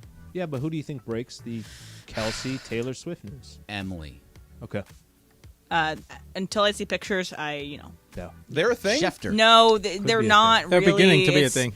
It's it not depends really on what Reeves thinks and how that. I'd be relationship surprised goes. both ways. Wow. Until I see a picture of the two of them together, they're not together. And whoever's keeping track of our Taylor Swift That's talk, 5 in that's a 4 in a row, baby. I think it's 5 in a row. Hey, Come at us. I didn't bring it up. Alan Come brought at it us. up. Okay. Alan did it. Alan did it. All right, so ESPN put out a list of kind of the new, new food that you can get at all the different NFL stadiums this year. They kind of introduced kind of like gag food or whatever. It's kind of good, but it's probably really expensive, and not everyone's going to get it. But this is one from Lincoln Financial Field in Philadelphia, and they have cannoli nachos that include topped with chocolate, whipped ricotta, diced strawberries, strawberry pearls, pistachio dust, caramel sauce, espresso dirt, and topped with a micro mint, lemon, and donut sugar. So, and my response to that is, hey, can I get a cannoli? Cannoli nachos. But my statement is that this is both an abomination to cannolis and to nachos. Al, fact or cap? Fact. Listen, I'm down to try some different foods. Yeah. I'm down to go to a state fair, something like that. I have all these fairs and try something. That one is not appealing to me at all. That one I need us to separate the two and not merge these two things together. Sometimes two companies should not merge. Those two businesses should not merge. I'm not in on this one. Yeah. Berg? I'm cap with was it fact or cap? So this is an abomination. It's an abomination. It's Fact. fact. Yeah, sorry, I always forget which one's which. Fact. I'm with. I like to think that I'll try most things once. I would probably try that, but I have no interest in that. I know. It all just sounds absolutely some disgusting. prosciutto. Some prosciutto. Some mozzarella. My favorite is DeMarco Is has my no Vic late? idea. DeMarco has no idea. This is the best. Oh my God! Sometimes we just throw in Jersey accents. Wow, Sometimes we go what's the song? Pauly D from Jersey Shore just happened here. Yeah. But that's no good. It's disgusting. I'm with you. It's definitely fact. It is an abomination. But how did you guys know chili was good until you tried it? I mean, they just. Well, I know chili's good. They just mixed a 'Cause they're bunch all of stuff, savory. or like stew, or you never know. You got to give it a shot. like Did you hear meat what and- she just said? What she said about they're all savory. Like the Yeah. things, the items in that one Yeah. can kind of go together. Okay. The sweet and the savory, you got to get it. Listen, I know there's Absolutely some right. out there, but it's just more of a risk. I mean, there's a lot of things that has become normal that we eat that at one point was like this. The whole point of a cannoli is that you're eating it like a cannoli, that it's wrapped up, and then you take the bite into it, and it's got the gooey center of cream. And when you deconstruct it and break apart the cannoli, it's like you're trashing the cannoli. It's an abomination. True. You're right, it is, but you're going to try it. Before you go any further on that, can you do it in a Jersey accent? No. Hey. Absolutely not. Not doing that. Forget about it. Huh? Hey, I'm walking here. The Macafa. Hey, you gotta get a cab. What is going And a on? Mario. Listen, I don't even know what's going on, and I'm on the show every day. Jorge? No, I'm with the guys. There's nothing better, and Alan, brace yourself for this Hey, one. Jorge's There's with nothing, us, nothing better than asada nachos. There's nothing Nah. better? Nachos with asada is the best that you can My have. That's the brother. best way you can have nachos. That's with the carne greatest asada. thing that I've ever heard Yes. right there. Not in a taco, not in a taco, but yes in a nacho. Oh, put that on a t-shirt, Cappy. He's already trademarked it. Don't worry. This guy had an idea. He's like, let's go get it. And just so you know, DeMarco, of all the unbelievable meats out there, for Jorge here, carne asada is number 6 on his list. It's Number very low on the 6? rankings. Right. What's number Yeah, one? very Number low one, on the carnitas. rankings. Carnitas. is good. 2? Carnitas, I'll go chicken. Okay. Then I'll go fish, chorizo, and then I'll go with I'm other surprised bottom chicken maybe. got 2. Wow. Barbacoa? Nice. Barbacoa, yeah, it's up there. Nice. Over 6. barbacoa over fish. Over fish? Yeah. Wow. Yeah. So For sure. that's We'll get the way full over. ranking one day. Yeah, we'll do the ranking one day. Yeah. Oh, that might not be bad for That's one of our amazing. drafts. We All gotta- right. You can have asada. The meat draft. Me and Trav are taking carne asada. very So there's this thing going on TikTok now, where girls will ask their a guy in their life how often they think about the Roman Empire. So, you have thought about the Roman Empire in the past 2 weeks. Berg, fact or cap? It's cap. The last time I thought about the Roman Empire was when I was learning about it in high school. Okay, DeMarco? Fact. I have. Why? Why? Okay. Weird. I didn't know that was a thing. Look, I'm gonna after you guys all answer, I'm gonna kind of explain a little bit What's more. the guy's the actor? He was in G.I. Joe, Magic Mike.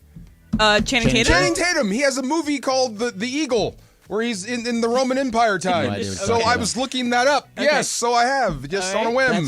All right, Weird. That's very weird, DeMarco. Right, very strange. Wow. We were doing something with movies. The music. earlier in the week. Gladiator. That's the last time I thought about it, Gladiator too. came up, so it was early in the week. So yes, I have thought. See? I have thought of the Roman Empire in That the was a good last movie, but in the last Jorge? 2 weeks. I'm with Alan on this one. Since we brought up the music, the score, that's when I thought about the Why are Roman they Empire. talking about the Roman Empire? So the thing is, Yeah. so again, all these girls were asking guys in their life, how many times, when's the last time they thought about the Roman Empire? And each guy, again, it's a compilation. It's all these different creators are like, yeah, I guess like 2 weeks ago, and they're like, why? Why does every man think about the Roman Empire at some point in time? And I know, obviously, you guys aren't, all thinking about it all the time, but it's very interesting to me. And so then we were thinking about like what the equivalency for like women is, and like we settled on the Titanic because I feel like a lot of women in my life, at least, if you ask me in the last month if I thought about the movie or Titanic, the ship?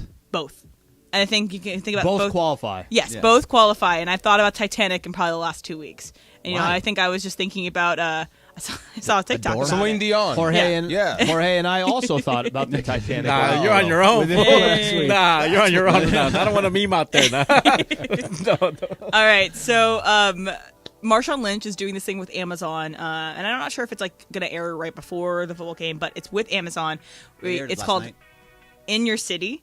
And he goes around and he goes to some part of whatever city the game is going to be at. So he was in Philadelphia, and so there's a big Amish population in Lancaster, Pennsylvania. And so he went to Lancaster, Pennsylvania to see the Amish.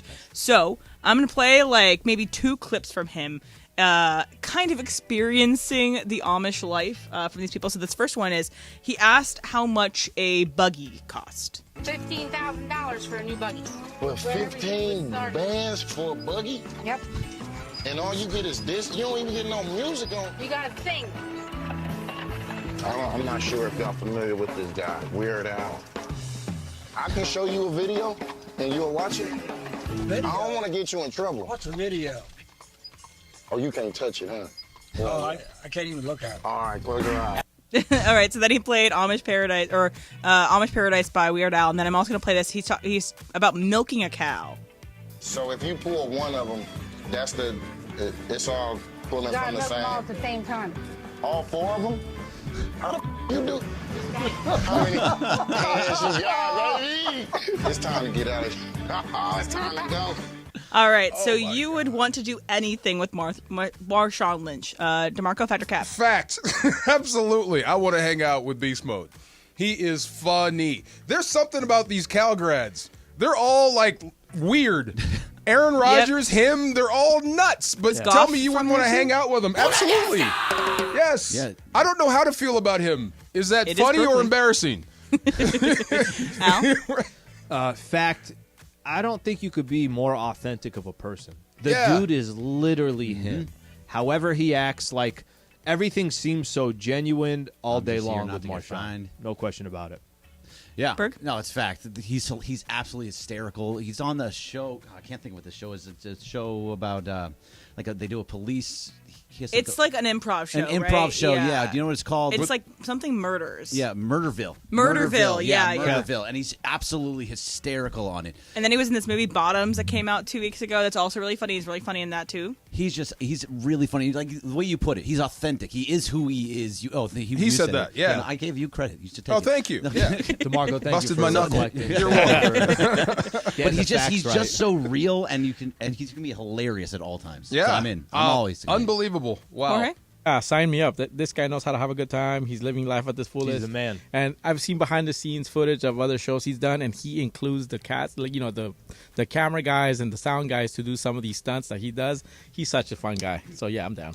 All right, so I yesterday went and did what a lot of women have to do occasionally is I got my eyebrows done. I got my eyebrows waxed. And so it's really fun to go and get your hair ripped out of your face and then go pay a lot of money to this person to get the hair ripped out of your face. So, and when I was doing it, she was like, how's it going? And I was like, it's okay, just hurts a lot. And she was like, well, beauty is pain. And I was like, I don't need to hear that. I don't need to just, again, rip the hair out of my face. There is something that you have done for quote-unquote beauty, but that is also painful. DeMarco, fact or cap? Oh, definitely fact. Part of my uniform. Yeah, definitely. Wearing a helmet that's one size too small because the other one looked too big, or wearing shoes that are too small because they make my foot look too big.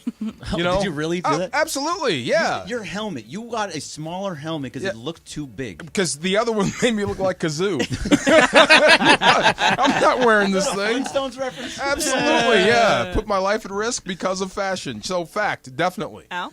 Cap, I should probably do this more often. I should probably find ways to make myself look better and to be more fashionable, but not on the top of my list. Not on the top of my list. All right, Berg? It's fact. I have absolutely done it. I when I was younger, I got to wax the hair in between my eyebrows because I had one eyebrow. I had a unibrow. I didn't want a unibrow. I wanted two eyebrows, so I got it. How about AD staying strong in that? No, He's like, no, I'm good. That's ridiculous. I'm good. Just to get rid of it. You only have to do that once? No. Or do you have to keep doing do it a lot. So you do it now? No, I don't do it anymore. Oh, it eventually just went away. It'll grow Yeah, back but so you have to way. pluck. You have to rip the roots out. Every Oh, wow. once in a while, I have to pluck one. Like I got one right there. I got to get rid of it. Yeah, we can see you. I've been trying with my Sleep. fingers. I can't Do you have do it. You don't have a unibrow? No, it's kind of there. as Kinda? well. No, I got there's thick two eyebrows. I have. There's two eyebrows. Do you notice That's a the Middle unibrow? Eastern.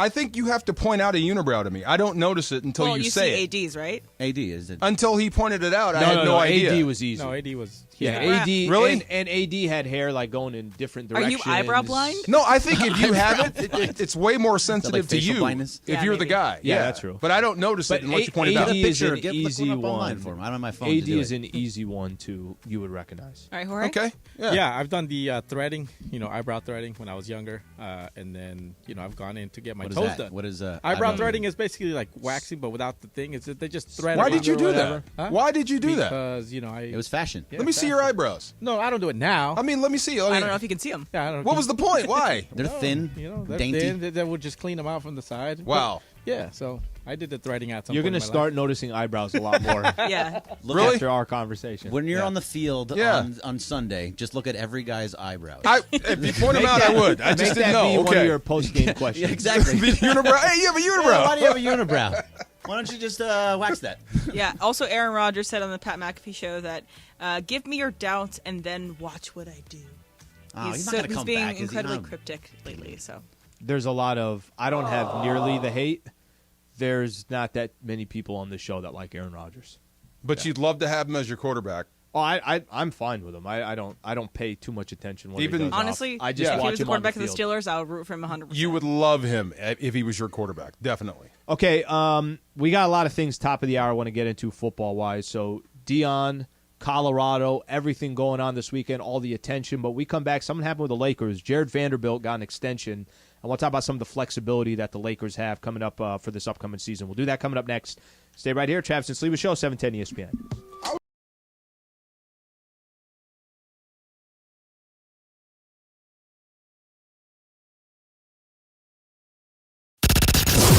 Passion, pride, intensity.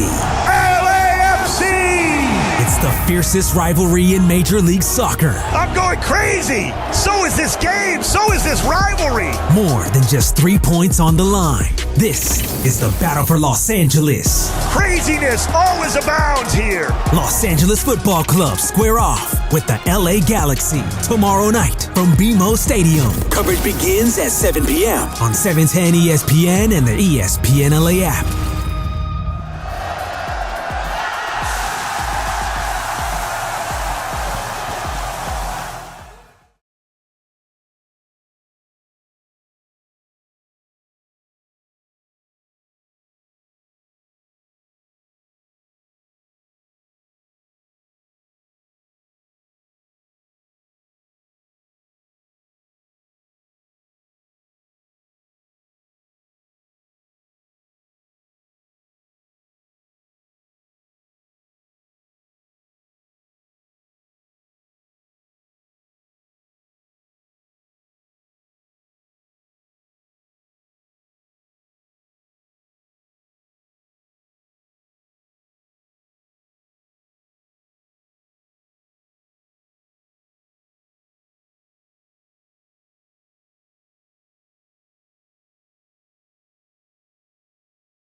ESPN. Yeah, this fits. It's exactly how I feel about your fan base right here. Marco, what do you think, bro? What? I mean, look, I got all the respect in the world for the 49ers. This ain't going to be easy. Yeah. They're good. They're very, very good. But the one thing I will never do is bow down to that fan base. Ever. That's why. That's why you wore that stuff in here. Hey, when you played, how many times did you win up in Candlestick? 0. Thank you. Wait, that's not true. We did once. Okay. Yeah, one. one. I won one in 99. That's You right. got one. I got one up You there. got one. Yeah, one. Yeah, chill out, The Jorge. one that mattered, right? Actually didn't, but yeah. So there you go. First, I think it was the first game. Rams come back. Yeah. And they come back to L.A. And you correct me if I'm off on the date, but I'm almost 100% sure. They come back. Levi's Stadium might just be opening as well, and it's the first game back, and it's on Monday Night Football. Oh yeah. Up in San Francisco for the game. It was kind of one of the coolest events when I was on the other side, on the marketing side of things. We took a lot of our clients, and it was that game. I'm like, oh my gosh, freaking first game. Yeah. You're up in Monday Is this night. the one that did not go well for the Rams? Did not go well for the Rams. Yeah, I remember this one. Yeah, Opening yeah. up Levi's Stadium. Oh yeah. Unbelievable. Okay. Been a kind of an interesting offseason for the Lakers. And we've got, from the time that you got to the offseason, it was kind of trying to figure out, okay, are the Lakers going to go big game hunting like it seems like they always have interest in doing? Or are they going to just kind of take this core of young players that they have and try to kind of build from within and actually grow some continuity? That they're not going to just keep recycling a completely different roster. Build a foundation. It's LeBron and AD, which Right. is your foundation, but then pretty much you got all these other pieces, it seems like, every single year. The roster. So this offseason, they went out and they kept Rui. They signed him to a longer deal. Kept D'Lo, Austin Reeves, Gabe Vincent they went out and got in free agent market. Grabbed some other players. They did something earlier today. The Lakers, and I think it was first reported the same, right? Woj, Shams, everybody went out there and reported it.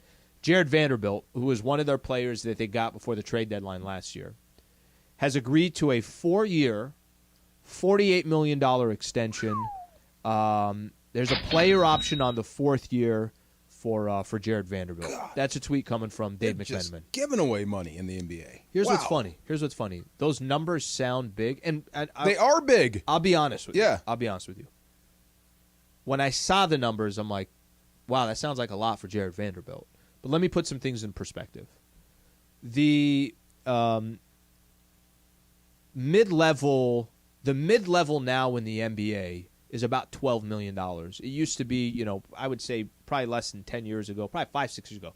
It's probably half of that. So it just shows that the league continues to just make more. Jaylen Brown's getting Yeah. 300. The money goes up. And Yeah. when people say, I can't believe you paid that much, that's not how the economics work in the NBA. The economics work is you got the Players Association, you got the ownership, there's an agreement of the percentage of revenue Market that's value. in there Yeah. that is creating these salaries. It's not, it's simply. I think that's what I'm going, wow. It's like, wow. And I know what you mean. Yeah, yeah. And I know what you mean. Unbelievable. Because you're saying Jared Vanderbilt's making $12 million a year or whatever that number Yeah. comes out to. But the point that I think is more interesting for me is Jared Vanderbilt is 24 years old. Rui Hachimura is 25 years old. Austin Reeves is 25 years old. D'Angelo Russell's 27. Gabe Vincent's 27. Lakers have really surrounded LeBron James and Anthony Davis, which doesn't happen too often when you're a team competing for a championship, especially in LeBron's eras. There's some youngsters, but it's not predominantly the team. And I'm not talking youngsters. They're not 19, 20, 21. They've been in the league for a few years. So 27 years old in the NBA, you're walking into your prime. You've obviously got 6-7 years under your belt or 4 or 5 years under your belt. What's interesting to me, DeMarco, is you might think Vando's contract at 12 a year sounds a little bit too much. I think Rui at 17 a year is a little too much.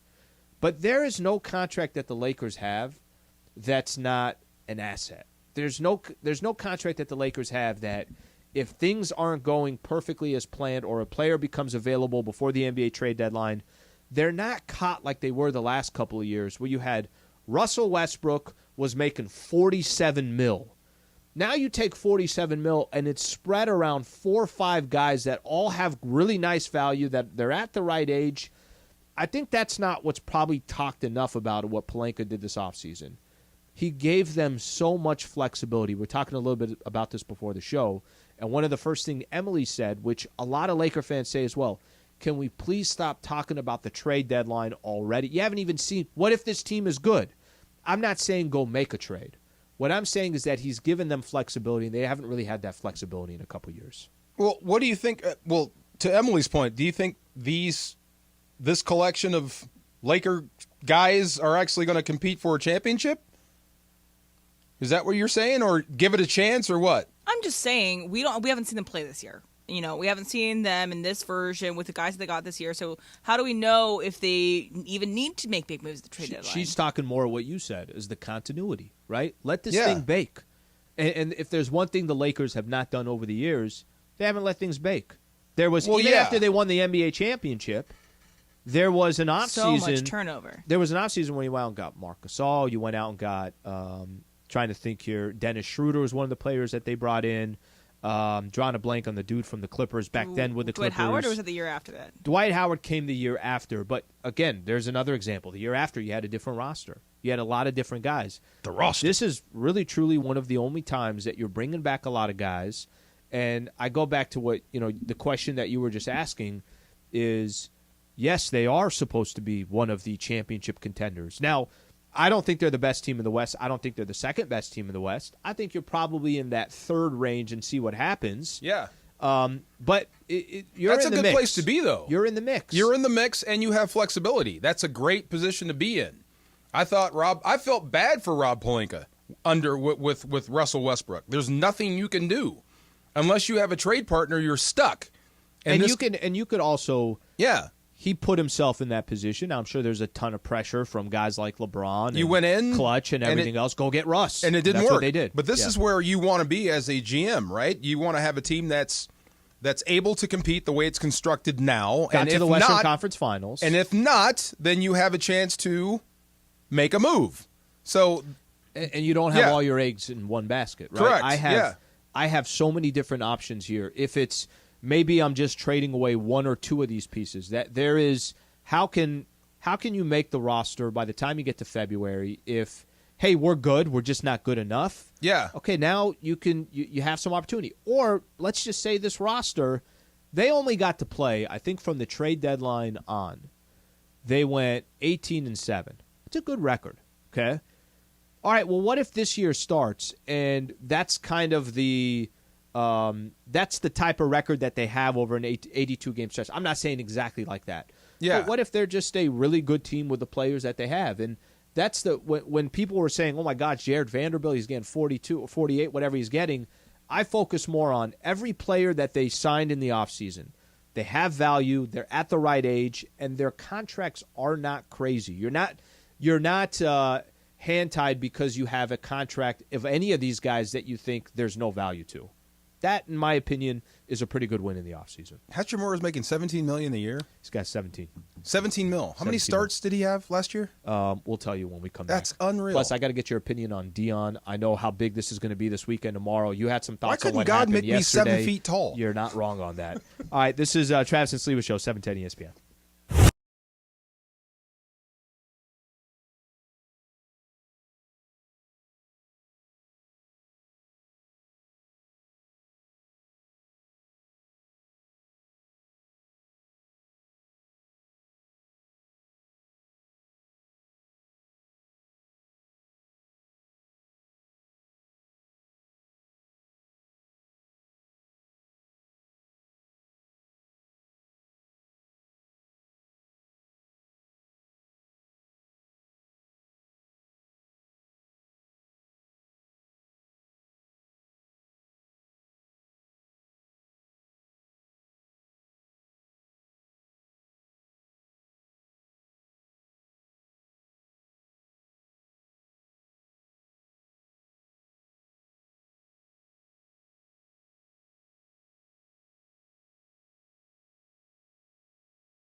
day has the same person dropped off food at your house twice in one day?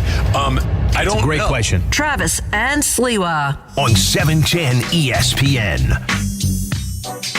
We were just talking, me and DeMarco were talking about some burgers and stuff. I know, Yeah. DeMarco, you're plant-based now, so you're not going in burgers as much. Don't but be telling my business. How sorry. dare you? Yeah, sorry. Come on now, you're going to ruin my street cred. Hey, plant-based, you shouldn't lose street cred for that. But we were talking about the Window.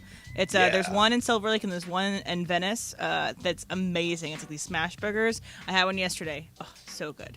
Slee, I thought she went to Japan again, by the way. You thought what? Say it again. I thought she left and went to I Japan will again. almost get there in 10 hours. See? I was on my way. How did you get to Japan so fast? That's You just left the on way Tuesday. Come on. Because he didn't go to Japan, DeMarco. Is that what it is? He stayed in Pasadena and just hung out. Okay, so let me tell one. I'm going to tell you one story. This is all just food related. Okay. Yeah. So I got there. It's like 8:30 at night, something like that. That's when I flew into Tokyo. By the time you get to the hotel, everything, it's Not like 10:30. the same story. It's like 10:30. Okay. Yeah. So I get there and I didn't sleep, which was actually kind of perfect because I could instantly just kind of acclimate to their time. It's a 16-hour difference. How can you instantly acclimate to a 16-hour difference? Because I didn't fall asleep on the plane because I suck at sleeping on planes. Okay. So by the time I got to the hotel, it's 10:30 at night, Tokyo time. I get there and I'm out right away. So I wake up in the morning and we're going to go to Tokyo Station. Tokyo Station is where we're going to get our Japan Rail Pass. So now Was you Lady can take. Slee cool too? She falls asleep, but she was. Yeah, she was. Just ready to go to She was bed a at trooper. 10:30, Yeah. She was a trooper, but you're also fighting it as the week goes on. Of right? course. It is what it is. Yeah. But by the time we got in the morning, we get up, go to the JR, which is the Japan Rail Station. So now you got to buy that pass. Now you can take the train everywhere, Kyoto, blah, blah, blah. At Tokyo Station is some of the best food that you're going to have. So think about this. At real a quick. train station? Yes. Wow. So think about this. But it's not like, whatever you're thinking about here, it's nothing like that. It's like clean and organized and It's basically like the Tokyo Station. Underneath the Tokyo Station, it's like a full mall. So it's got stores, it's got shops, it's got nice places, it's got everything you could think Like of. Fig and 7th right here. Fig and 7th Yeah. is an example, but Like 15 Century City. 15 times larger, Century City, something like that. So there's one area of the Tokyo Station that's called Ramen Street. Okay? You know what's crazy? This is my There's second. no ramen? Oh. What? This is my. That would be crazy. Yeah, that would be crazy. Yeah. This is my second time in Japan. My second time in Tokyo, and so I go back to Ramen Street for the second time. The first time I went there was like right in the middle of the day, but you can't get into any of these places. They're all small little spots. You got no more than 10 or 12 seats for each one of these spots. Was it crowded? And there's 9 crowded, like Oh, yeah. crazy. Crowded Okay. like you couldn't imagine. Like you're in the heart of Times Square. Really? But underneath and everything else. So the most popular of the ramen spots, this is at 7:30 in the morning, opens at 7 a.m. in the morning. There's already a line that's like wrapping around It's at that 7 good? a.m. in the morning. It's that good. Wow. So I'm like, all right, well, we're here. We're going to go ahead and wait in line, and we're going to go have, this specific Good ramen for you. spot. Yeah. Line didn't actually take all that long. It was the only time that you were probably going to get it because all the other stores weren't even open yet. None of the other ramen shops were open. This place opens at 7 a.m. It's a freaking ramen store at Tokyo Station. There's a line all the way outside. I sat my 45 minutes, waited, had the ramen, best ramen, of course, I've I was ever gonna had say, in my was it life. good? Yeah. Not even, it's stupid. Yeah. And then you get out, you're done. It's 8 o'clock in the morning, and I had 2 bowls of ramen. 2 bowls of ramen at 8 a.m. Yeah. Okay. Welcome- Stay close to the hotel. Welcome to Tokyo. I got you. Welcome I like to it. Tokyo. I like that it. was my perfect Ramen. my perfect entrance there. Mm. So we're seeing on one of the TVs right now. Pat McAfee's show is down at in Boulder. Yeah. Okay. First Take. Dion. Down at Boulder. Yeah. I think you said 60 Minutes. Mm-hmm. Down at Boulder. Let's see who else that we got here. We got Big Noon Kickoff. In Boulder. Down Yeah. at Boulder. Yeah, yeah. College Game Day. Down at Boulder. TV's Clinton Yates. is down. CY in the house. Is he at Boulder for this? Yeah, he is. Yeah, Oh, my gosh. Yesterday Okay. he dropped into the show. I was like, all right, guys, I got to go. I'm going to LAX because I'm taking off to go to Boulder. Wow. Have you seen, for all the years that you've been around football, college or NFL, this type of attention this quick? Like this isn't a lead up of like 5 years and this is how good this team is and there's a quarterback that represents that school, or it's the coach that's super popular. I'm just using Saban as an example, or using Tom Brady and the Patriots. I'm going through my mental Rolodex. Yeah. Go ahead. Have you seen something like this where in this short of a period of time? No, not this fast, but it is Deion Sanders. It is prime. He is the guy. This is the guy that played in a professional baseball game and football game in the same week. He would helicopter in to catch up with the Falcons. And it's at a Power 5 school. So obviously Amazing. Jackson State had a lot of pub, everything around it. But then you're doing it at a Power 5 school. It's even more recognition. I've never seen anything like this fast. The only thing that came to mind was Tebow Mania. But that built over time. He wasn't even the starter. But no, nothing like this. He put it out there. He said this was possible, and he's backing it up. That's why I was amazed that a coach from the opposing team that he's getting ready to play has the temerity to pop off to Deion Sanders. Do you not know who this guy is? Let me play that sound for you really quick, just in case people don't know what we're talking about. Yeah, from the Colorado State's head coach. And I sat down with ESPN today, and I don't care if they hear it in Boulder. I told them I took my hat off and I took my glasses off, and I said, when I talk to grown-ups, I take my hat and my glasses off. That's what my mother taught me. And Deion wears his hat and his glasses to post-game press conferences, off the Deion field. Sanders. Yes, exactly. It's prime. Have you seen his draft video when he was drafted by the Falcons? Did you see what he was wearing? All the gold, everything? This has been prime. This is his thing. This is not an act. This is who he is. That's insane. Really, you are attacking the way this man was raised. That's what it sounded like to me. He basically said, "Your mama." What's the reasoning, or what's the thought process? Does he just not respect My Deion? thought, Deion is going to snatch players away from coaches. Kids gravitate But towards that's that. not helping your if you're trying to play defense on Deion and talking about how whatever his version in his head, making it sound more like, hey, I show more respect because I take my glasses off, I take my hat off, whatever the case is. I don't think that's going to help Jay Norvell's case if you're saying that these are coaches that are now trying to. No. It Of course sounded it's like not. he. So what's the thought process? What's the game plan? That sounds to me like he's trying to recruit. Like he's in somebody's living room talking to parents. I'm going to teach your kid to sit up straight, take his hat off, take his sunglasses off when you're in the room with adults. That's old school coaching. Now then Prime walks in with the sunglasses and the hat, and he's flamboyant personified. That is what's going to sell parents and kids on that program. The whole sit up straight, take off your hat stuff, that's so passé now. No one's listening to that.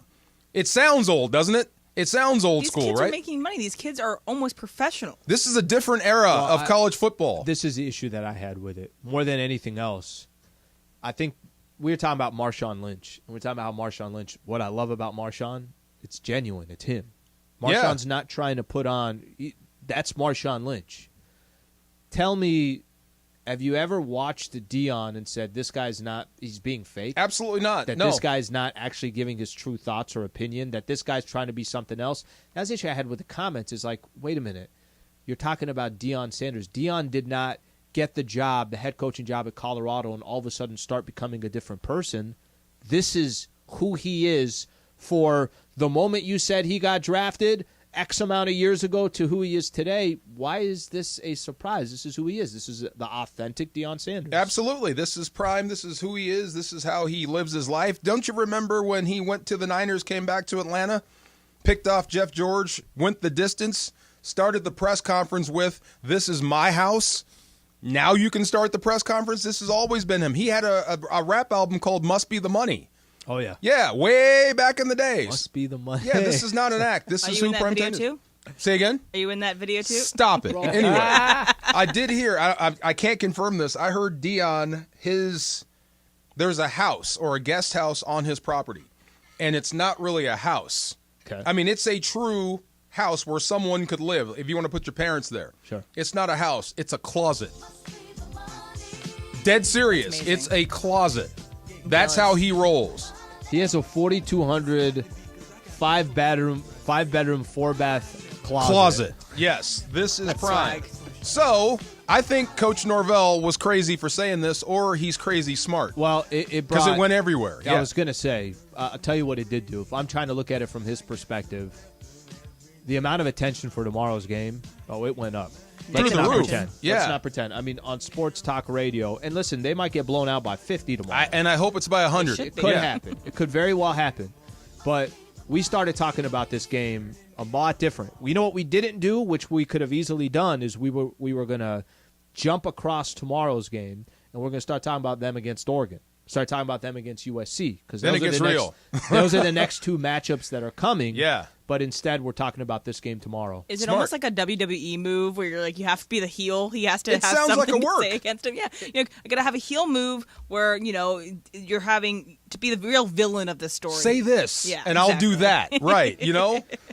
This way, I still don't really understand it. I think probably some other coaches will learn from this and say that, hey, what he's doing for college football is amazing. This is great. Yes, we want to beat him on Saturday. Of course we do. Yeah. But what he's doing for the game is unbelievable. I think that faction is dying off. Dabo Swinney's like that in Clemson. He doesn't like the NIL. I'm not sure if Nick Saban is on board with it. Nick Saban's on board. Kind of on board with it. He just hates doing that anything other that will people get can- the best players to Alabama, and he is full in on NIL Yeah. because it gets him the best players. I think he wasn't totally against it, but he wasn't totally for it before it now- happened. But after it happened, he's all in. Now the competition is also a little bit different, right? Right. Because I'm sure a lot of these guys were getting paid very creatively. Yeah. Well, now that creativity is gone, The That's Mercedes, legal. dealership in So Tuscaloosa. on the way in, I could not believe I'm an old school college football guy. I still believe in the student athlete. On the way in, going down the 110, there was a billboard with Caleb Williams' face on it. Mm-hmm. That blew my mind. Yeah. This is a different era where you can actually market yourself as a college athlete. where you can actually lot of make money. money for all those that are making money off of you. What a unbelievable theory! And Right. It gives them. What a concept! But- let me go ahead and Yeah. make money off of everybody else making But money. I off never of me. thought I'd see the day ever that we'd be here with college athletics. And I think Deion Sanders is he's the tip of the iceberg. This is what it is now. I got one more question on the Deion front. Let's do it when we come back, and then I really want to spend some time talking a little bit about a couple things here. We're going to stay on football. We got to do Niners, Rams coming up this Sunday. Just your expectations for this weekend's game. Lincoln Riley had some very, very interesting conversation about potentially calling it quits in 10 years. So we can do all that coming up next. Stay right here. Travis and Sliwa Show. DeMarco Farr in the house.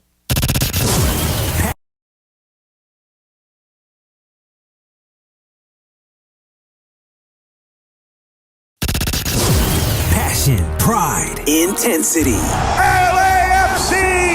It's the fiercest rivalry in Major League Soccer. I'm going crazy! So is this game! So is this rivalry! More than just 3 points on the line. This is the battle for Los Angeles. Craziness always abounds here! Los Angeles Football Club square off with the LA Galaxy tomorrow night from BMO Stadium. Coverage begins at 7 p.m. on 710 ESPN and the ESPN LA app.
I'm going to beat you in poker this time. I know you have your whole bet with Ireland. I get it, awesome. but no. It's awesome that you believe that.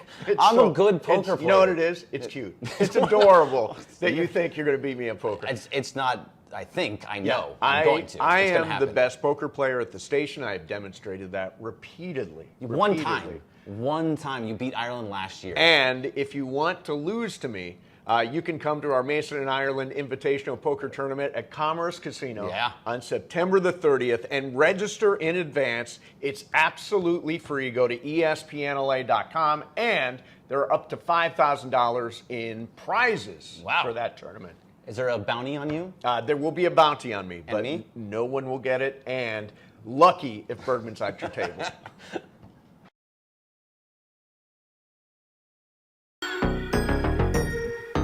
How long you think we've known each other? A couple years now? Yeah. Something like that. Few? Yeah. How come I didn't know about the Nelly video? I don't know. Come Who on, told man. you about it? Emily? I love it. It's my favorite Emily thing. loves telling people about all that. over Twitter, man. Bro, Wow. I used to listen to that song. Yeah. Back in the college days, Nelly had a time. Nelly was... I never told you my Nelly story? Nothing. Okay, so this is funny. We're talking about the Rams moving to St. Louis. So this is 1995, 96, 97. We are the it thing in St. Louis, outside of the Cardinals. Ozzie Smith, all that stuff, right? So we met a lot of people, a lot of kids. So we met these kids once. And what do you want to be when you grow up, kid? Oh, I'm going to be a rapper. So of course, How old at that time? How old am I? No. How old? Not You're the saying same you're meeting with story. the kids. These are like, late teens, early 20s. Okay. I'm going to be a rapper. So, of course, we do the role model thing. Come on, kid, go back to school, stay in school, yada, yada, yada. Yep. Turns out one of those kids was Nelly. Right. So Nelly blows up. Damn. Comes back. And, we had a relationship. St. Louis is small. Yeah. So he remembered. So he asked us to sign a football. I gave, hey, stay in school, kid. He brought the football back and said, now do you want my autograph? And I'm like, actually, yeah. Please. And I want to be in your video. And I want to be in your video. Yeah. Oh, my God, yeah. Please. I'm glad you didn't listen to me. Oh, my God. Oh, yeah. Really First off, funny. that's a classic song, and the fact when I had to go back, I'm like, DeMarco Farrs. I've never heard this story. I would start every story as I introduce myself with, I was in Nelly's video. Good Oh, to my meet God. you. Did you see the velour Great to meet sweatsuit you. and the earring? Come on now.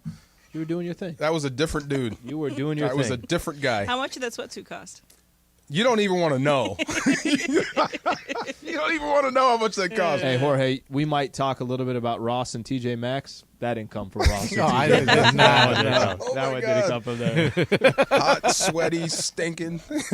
But I look good, though. That was the question about fashion.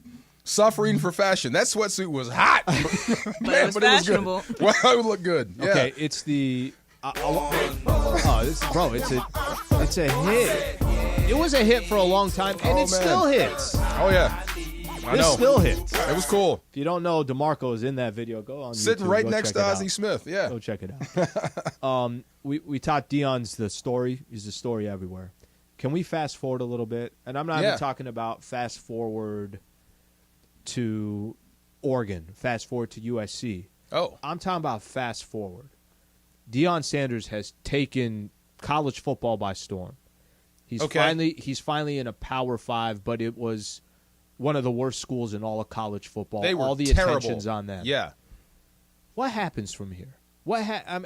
How much of this is completely based if they go 500 this year, which there was a time where that's a great Look at that shot. Look at that shot. Look at that Come suit. on now.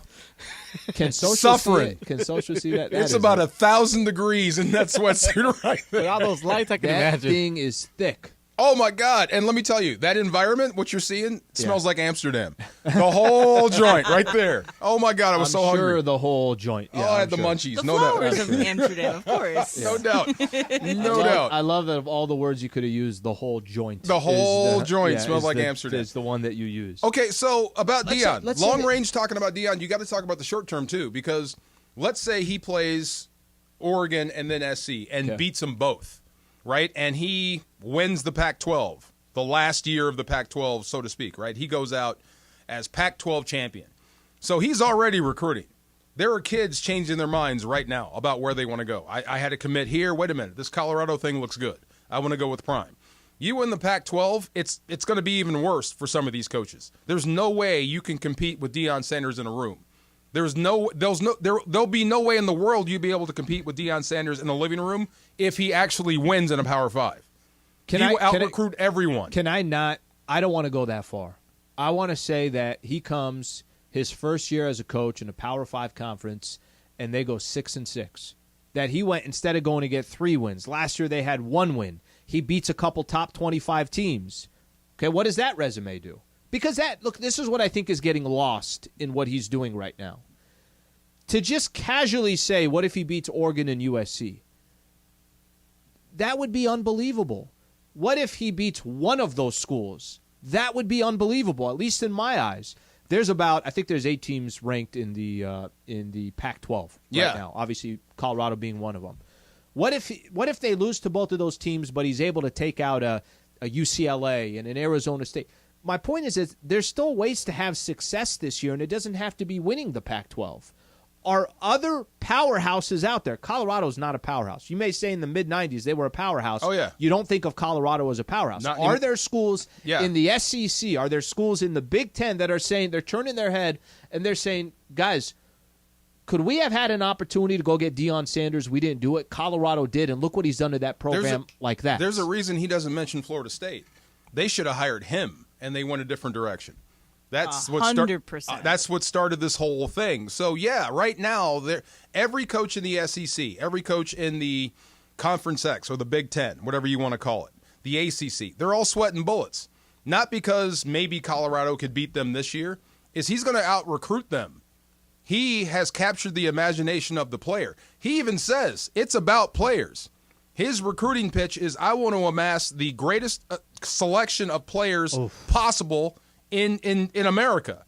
And he actually knows how to speak to those kids and speak their language and out-recruit people. That's why you get coaches, guys like this, Coach Norvell, popping off. He knows he can't compete with that. Yeah. If you've got a star player on your football team and you're not Power 5, and Deion Sanders comes to town, there's a good chance you may lose that player to the transfer portal to get to Colorado, especially if there's a need there. And Deion identifies you as, you should be with us. The reason why I bring it up is, I guess where I'm getting at is, does he feel I could accomplish whatever goals I need to accomplish? I'll be fine here at Colorado. Or do you think this will eventually lead him to another stepping stone to where it's not even, there's the power of brands. Yeah. Okay. Let me use LeBron as an example. LeBron is as powerful as a brand as it gets. In all of sports. Top 3 in the world? It's as powerful as a brand as it gets. Well, what if you take that brand and I put it with the Los Angeles Lakers? You probably can't find a more powerful combination than the two. Lakers are powerful on their own. LeBron's powerful on its own. Put those two things together. They're wow, Thanos. what could that be? Right. In college, the way I look at Deion is, are we in a couple years talking about Deion Sanders with one of those?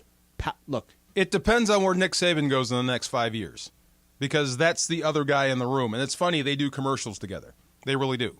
So Nick Saban puts guys in the NFL. So Deion still has to do that. And I think he's going to start this year. Like, he'll start having guys go from his program right to the NFL and be pro-ready, like Nick Saban. When you go through Alabama, when you graduate or in 3 years, or when you leave that program, you are pro-ready. You're better than most. So I think Deion will start to build that sort of reputation. And I'm not. And then I don't think he stops at college football like Nick Saban. I think Deion moves right into the NFL as the next stage of his evolution. It's fascinating, man. I mean, he's taken over, literally has taken over the conversation over the last couple of weeks. And a lot of it, too, in the NFL right now, this is a former NFL player. This is a former Super Bowl champion. Everybody knows Deion. And not just an NFL player. He's taking over Saturdays and Sundays. The greatest. A superstar NFL player. Yes. One of the greatest in his positions of all of NFL. And so that's why a lot of times, like Nick Saban, who else went to the NFL? Urban Meyer, they don't always work out in the NFL because Pete it's hard Carroll, to transfer that. Pete worked. Carroll succeeded. Yep. But like, it's hard to transfer that same mentality of like you're the head honcho in this city, in this small town, and you're this god in this campus, and you go to the NFL, and these are professionals. They're not going to treat you necessarily the same way. But then you go and have Deion. You're got the prime. respect You of have that everybody. respect of Have everybody you- in the NFL. Have you guys been to Canton, Ohio, the I have Hall of not. Fame? I've not. Okay, when you go into that room, there's busts of all the greatest players ever to play this game. Ever. All the greatest players are in there. There's only one with a bandana on it. Him. Mm-hmm. No one else is allowed to do that. The only way you're allowed to do that is to be Deion. It's authentic. Is to be prime. He He put is his glasses on. that guy. He is that guy. So whenever you talk about watering down the Hall of Fame, you're talking about guys like him. There's good, there's great, and there's special. He's special. And now he's coaching. And now he's recruiting. And now he's coming after your kid.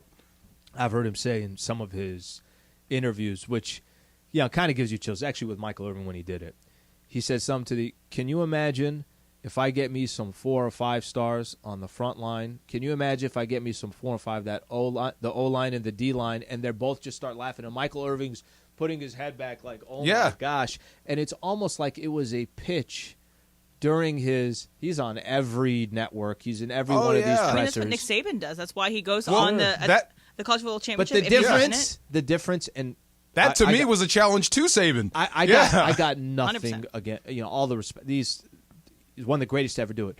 But we go back to Deion is just there's no coach that can say, well, I'm gonna try and do it Deion's way. No, you won't. You can't. It'll be phony. You It'll be can't. fake and phony. Yeah. Well, plus you're not, like you said, going to the Hall of Fame, and the way it's listed in the